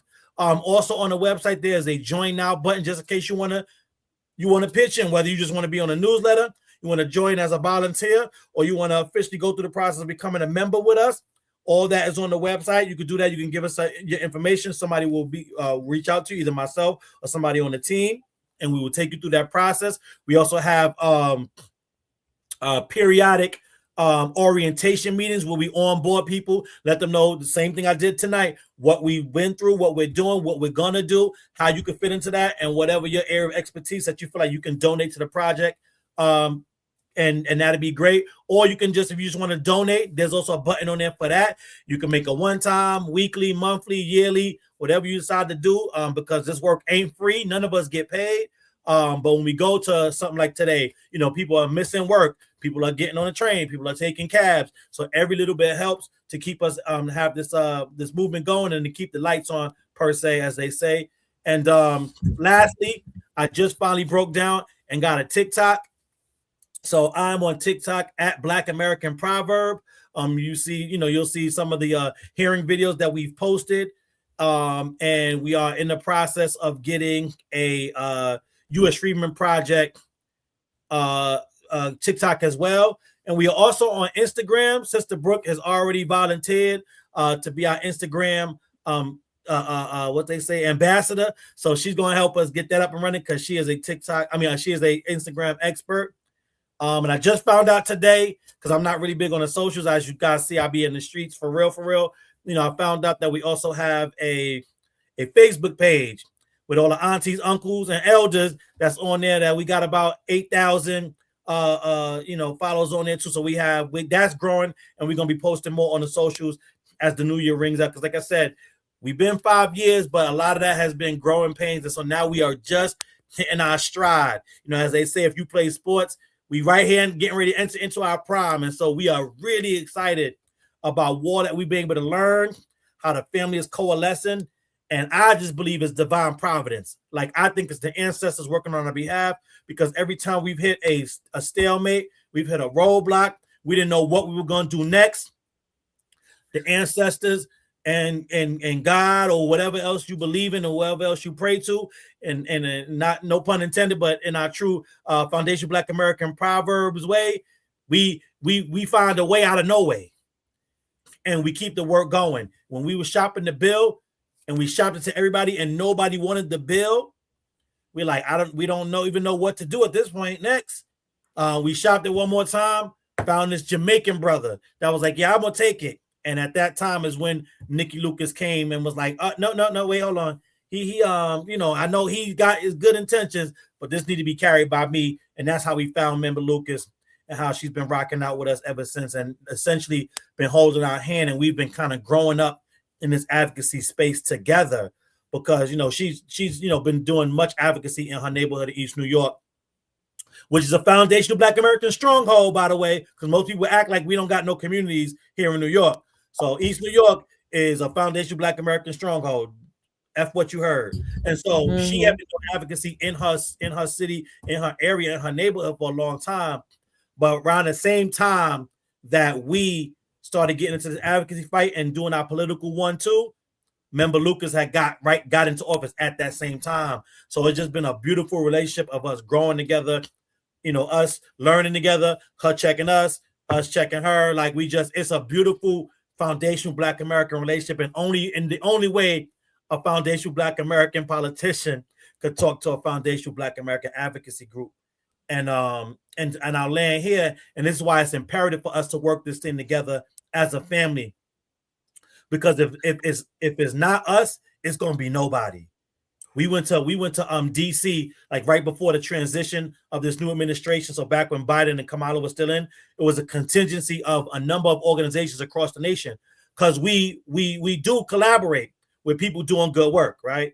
And I'll leave Sister Brooke if she's gonna talk about the one that don't do good work, but I'll leave that to her. But there are some that do good work, and we got together and we went to DC to advocate on our behalf. And I'll never forget, one of the sisters, she was a legislative director for one of the politicians in DC, and she was like, this is just so beautiful, because I've never seen in all my years people walking the halls that are here solely for, she didn't use Foundation Black America, she used Black Americans. We, got her up on the lingo, but she was like, this is the first time I've ever seen people walking the halls and there's no other agendas. They're just here for Foundation Black Americans. Damn. And that was exciting, but it was also sad, but it was also telling, because that's the reason why we're in the position that we're in now. All the gatekeepers and advocacy organizations that came before us that was supposed to be advocating for us never have.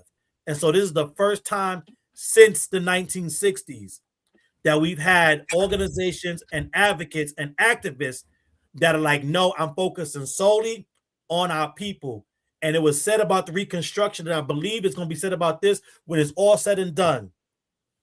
It was a Foundation Black American during the Reconstruction era, and he was saying we made 100 years of progress in the first number of years during Reconstruction in this country. Like, we made 100 years of progress that we've ever made during those first years of Reconstruction. And I believe what we're dealing with right now is that next Reconstruction.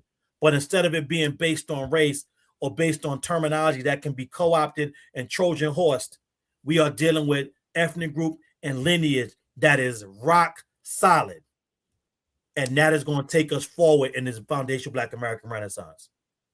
Certified salute to you, my brother. Let me tell everybody, I love the way you said that, fam, because I tell folks, man, we done did more in the last 5 than they did in the last 50. And we're going to keep on stacking those victories, family. Right now, I'm talking about everything y'all doing. Y'all really the main topic in our community right now. Our community kind of only runs the world, so that's kind of a good position to be in. I woke up this morning, phone binging and buzzing. My mama just sent me some stuff. Matter of fact, Brooke, you met my mama. I don't know if you remember, but you met my mom in DC. So we out here holding it down, you know what I'm saying? Certified foundational Black Americans, and just holding it down and making it thing. But you guys right now, everybody's talking about, and it happened on the Tuesday, man. And I run all the goddamn time. But this ain't about me, family. This is about y'all. So everything was so sharp when I seen it, and because I know how y'all get down. And when I seen y'all was out there holding it down on the front line, I said it's only right that I bring them on and let them talk to thousands of people, not 800, not 700, not 500.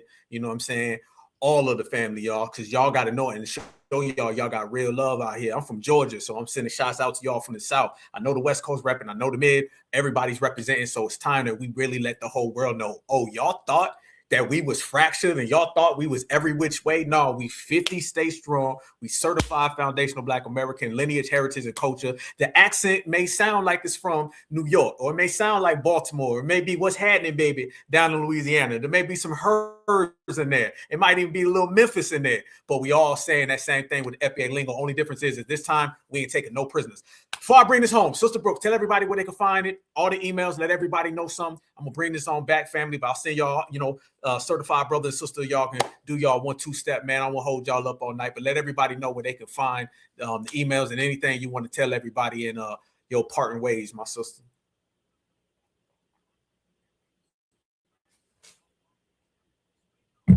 Sorry, can you hear me now?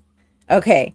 Yes, you can find the emails at bit.ly/BREUCK call to action. That's bit.ly/BREUCK call to action, right? And so, like I said, there are 5 emails there.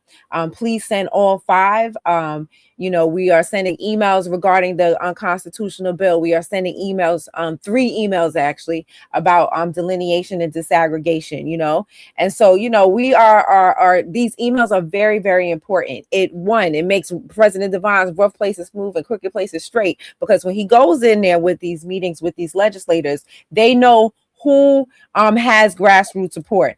Like our President Divine said, when they get more than 5 calls about something, they know that the people, that this is the will, like something's going on. And so when you're sending email after email, you don't have to be from New York to send these emails. You could be from anywhere in the world. They are pre-written, so you don't have to worry about what to say and how to say it, right? It's already done for you. The emails take about 15 seconds each. You just click, click, click, click, click, right? But also on that link, you'll find a link to the bills, because unlike other freedmen organizations, we are 100% transparent. So you could, the links to the bills are there for you to read them. You can read those unconstitutional bills just like I did, and get your highlighter and your marker just like me, and do your due diligence or what you feel about it. And then you could take a look at the bill that President Divine wrote with Assembly Member Nikki Lucas, right? And take a look at the work that we have done, because this bill is a copy and paste. All you got to do is remove New York and put your state or your city there.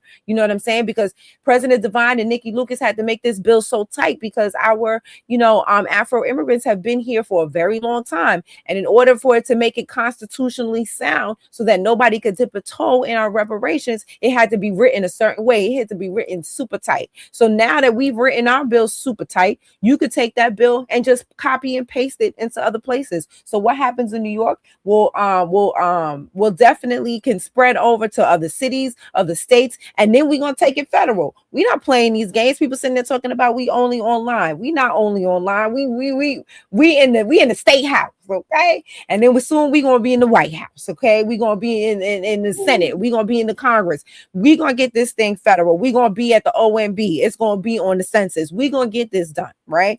And so when you send these emails, you are letting not only are you letting the legislators know that you are behind President Divine before he even walks in the door, right? You are also letting them know that these legacy organizations, the same one that I was calling out today, okay, that y'all saw the videos and me calling them out today. Al Sharpton was there. That's the National Action Network and the NAACP. You might as well put them in both, right? I talked about Dr. Ron Daniels. He's with December 12th and IB24. You know what I'm saying? So, when you are sending these emails, you're letting them know that these legacy organizations do not speak for you, and that they don't speak for the grassroots. One of the questions that President Divine has been getting when he's had these meetings is, how come this hasn't been done already? And we let them know we don't, because these legacy organizations ain't doing it. Well, he ain't gonna say it like that, but that's basically what you can infer. You know what I'm saying? That they ain't been doing it. They ain't been on their job. They've been sitting around talking about reparations for the past 50, 60 years, and ain't moved the needle one iota. And here we come along, the little engine that could, and now we turn into a big freight train moving 100 miles an hour, knocking over anything in our way, whether they be foreign or domestic. So we're not playing games out here. You know what I'm saying? And so when they see that, and they see those emails, and they see that their inbox is full of the same email over and over and over, the power in that, it shows who has the whatchamacallit, the grassroots. And then when we're having these meetings, they're saying things like, you know what, like I said, how come this hasn't been done already? And then President Divine goes, I don't understand, because we are the oldest ethnic group in the country.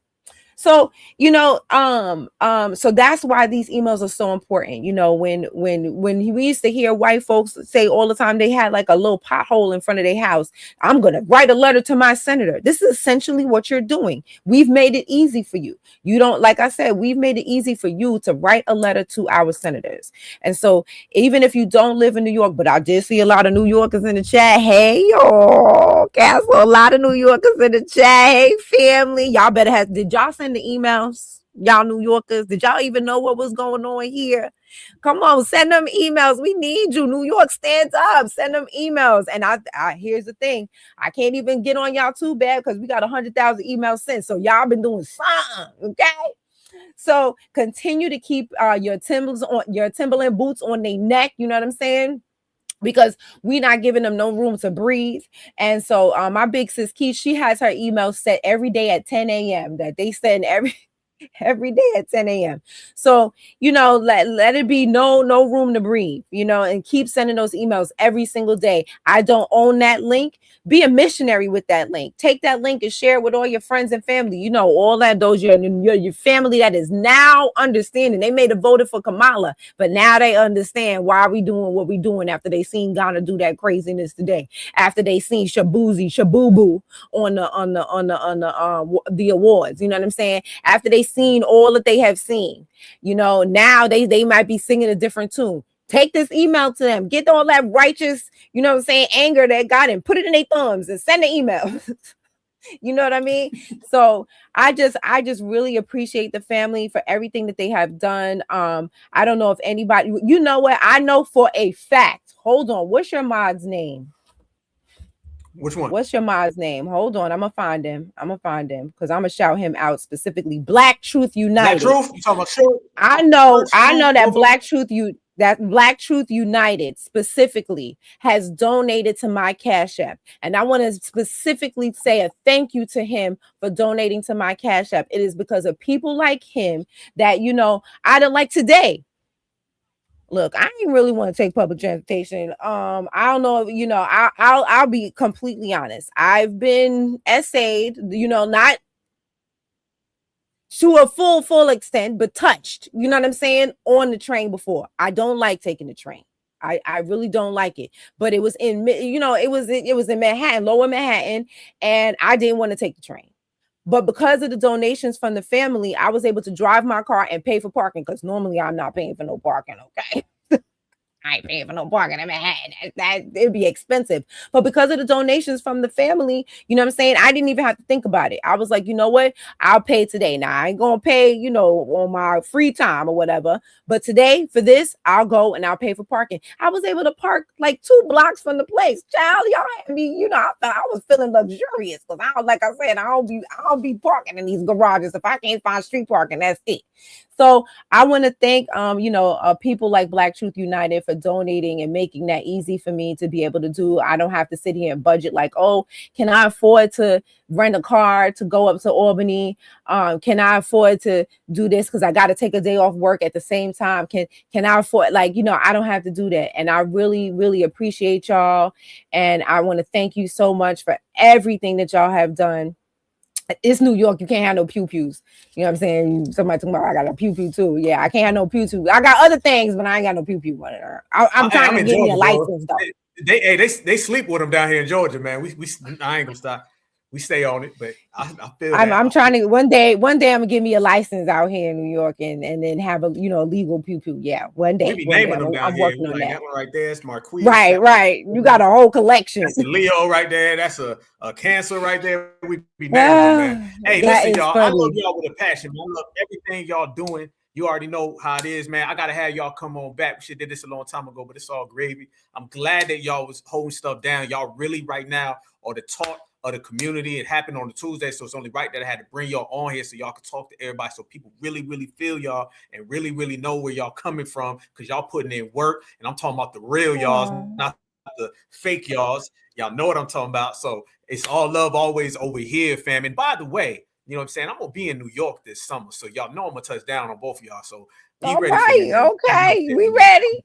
I'm gonna be up there in New York, so we gonna hold it down as one big family. You know what I'm saying? I'm gonna bring some of that GA love up there, man. So we're gonna have a good time, man. Y'all take me out, let me see something, man. But I appreciate y'all. You can't come through without letting us know. I said you can't come through without letting us know. Yeah. Well, Sage gonna let us know, so that I already know Sage gonna spill the beans. He gonna tell me, okay? Sage gonna let me know. We gonna be up there. I just wanted to some recording too. When I I'm just up wanted to do. Oh, great! Yeah, let's do that.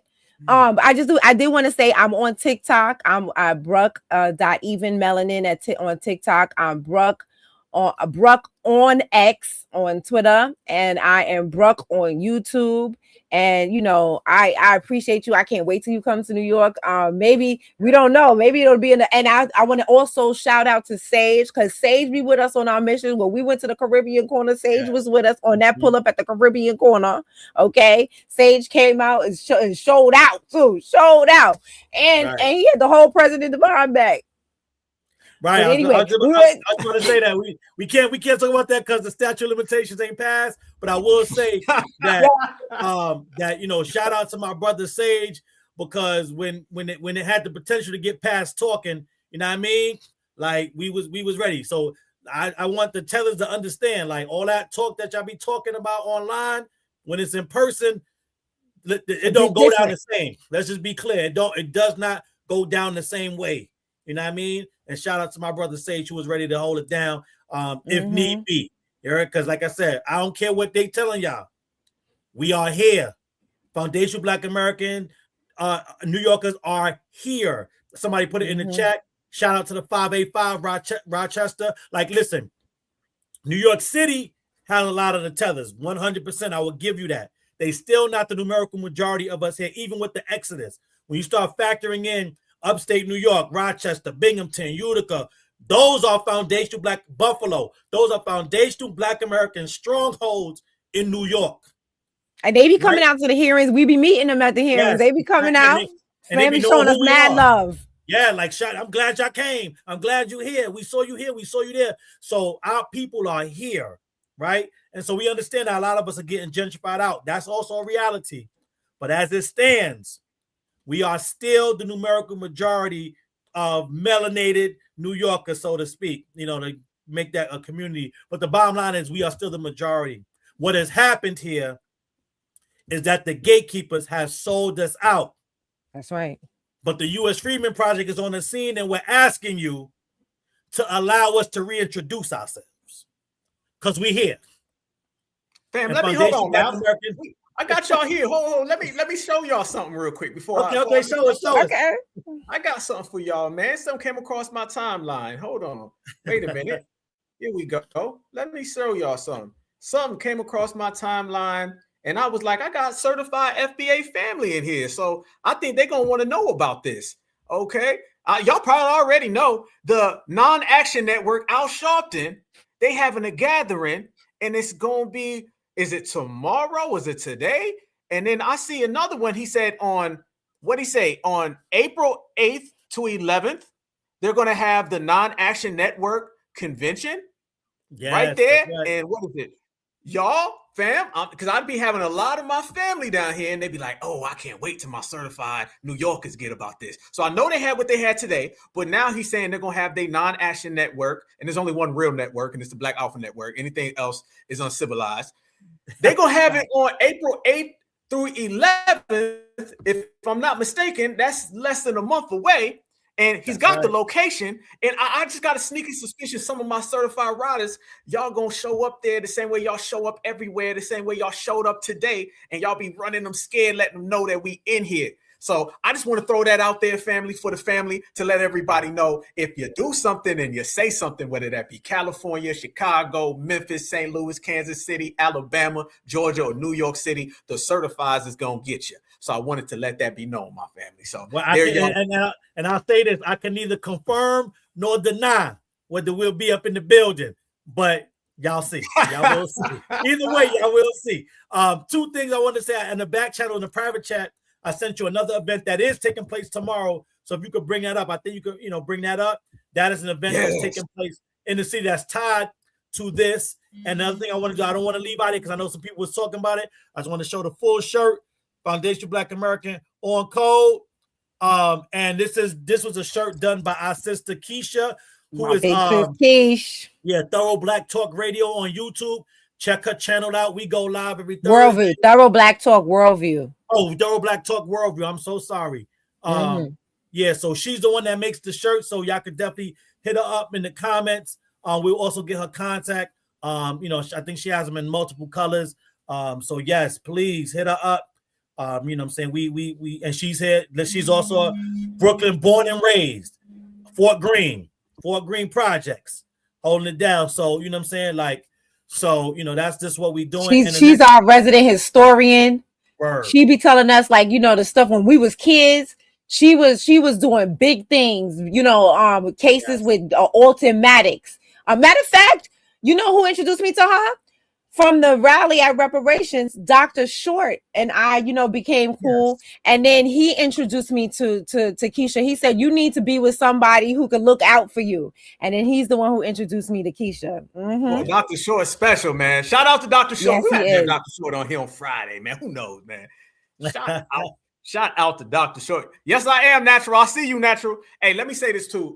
My brother Divine, I know you said that, you know, Sage was rocking with you when things got real or whatnot and everything, man. And that's what I appreciate about all of us who be out there holding it down. You know, we go past a lot of these people who be hating, you know what I'm saying? And a lot of these, let me see if I can get this off. I don't want it to drop the screen. Hold on 1 second, fam. Oh, there they go. You know what I mean? I know a lot of people be hating and all that kind of stuff. So we really be out here, like, when you go out there as a real activist, there's always a lot of haters and a lot of crazy things. So it's more important, like you guys are doing. That's what I really liked about today. What I seen with you guys is that you guys were out there, but you was out there together and everybody's watching each other's backs and holding each other. I had a Tether tell me the other day, if I ever come to a city or something like that, he's going to put my face on the shirt or whatever. I said, that's all good, man. I'm gonna make sure I wear a shirt that says Alpha, and don't be mad because my face is in your girl's phone, partner. But it's all good. Tell her quit calling me. Tell her quit calling me. I don't like tether women. So shout out to that, man. Tell your girl I say hello, partner. So that's what we on right now, fam. And we out here standing together as one. And I appreciate you guys for coming on down, man, and doing your thing.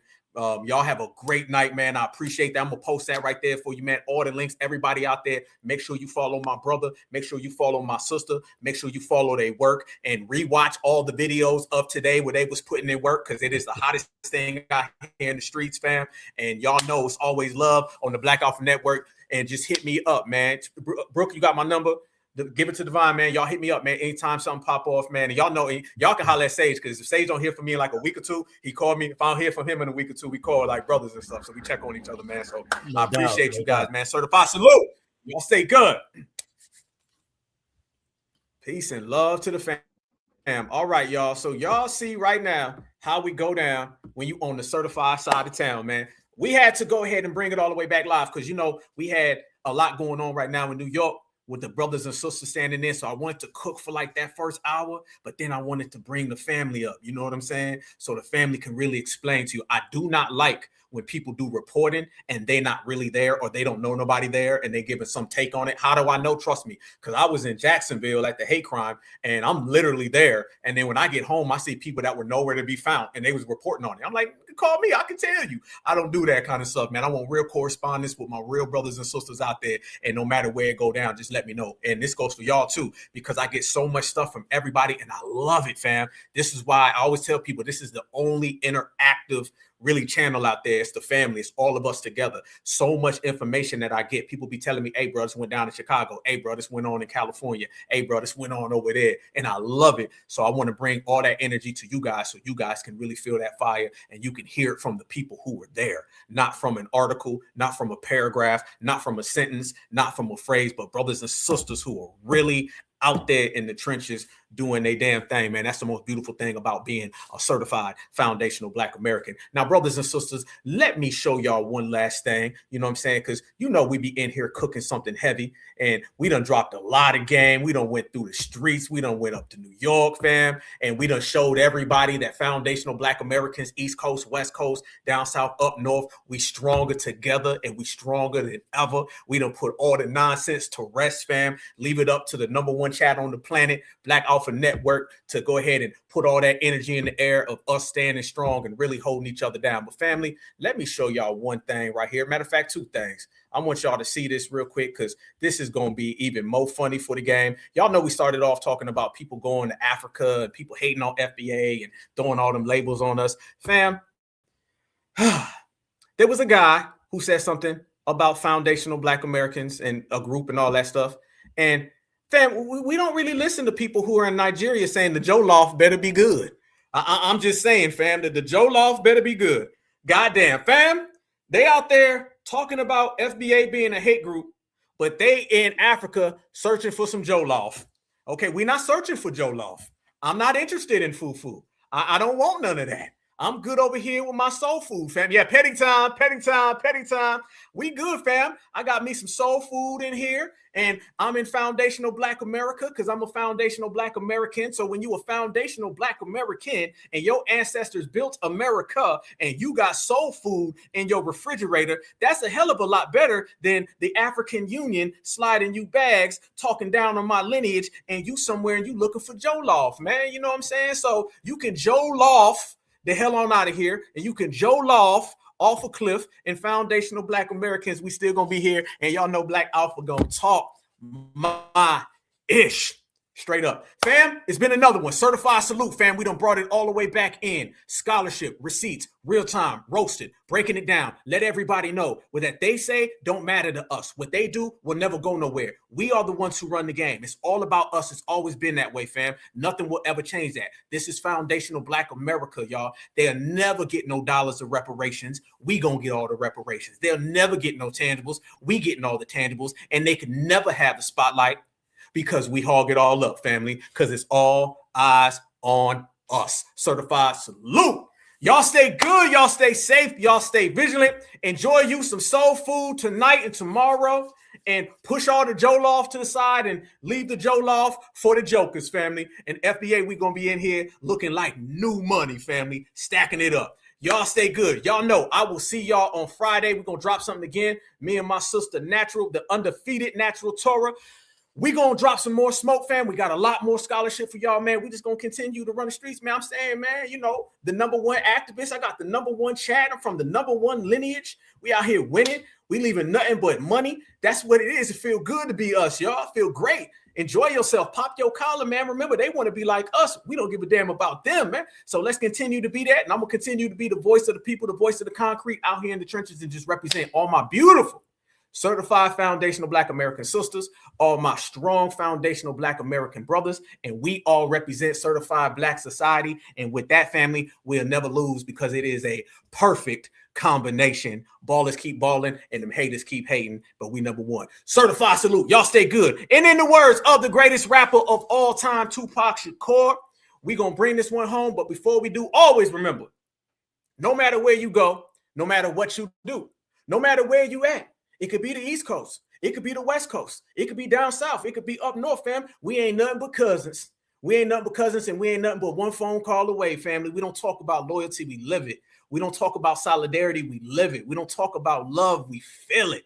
So with that said, fam, no matter where you are, no matter what you do, no matter where you at, always remember that Black is beautiful, and beautiful is always Black. Tupac, bring us home, family. Peace and love. I don't care what y'all think. If you whatever the fuck you think you are, and until we own some shit, I'ma call it like it is. How you gonna be a man and we starving? Go ahead. You know? And you can walk by 5 different houses, ain't a man in either one of them motherfuckers. How we gonna be a man?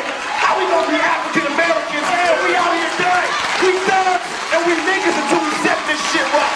Trust me when I tell you.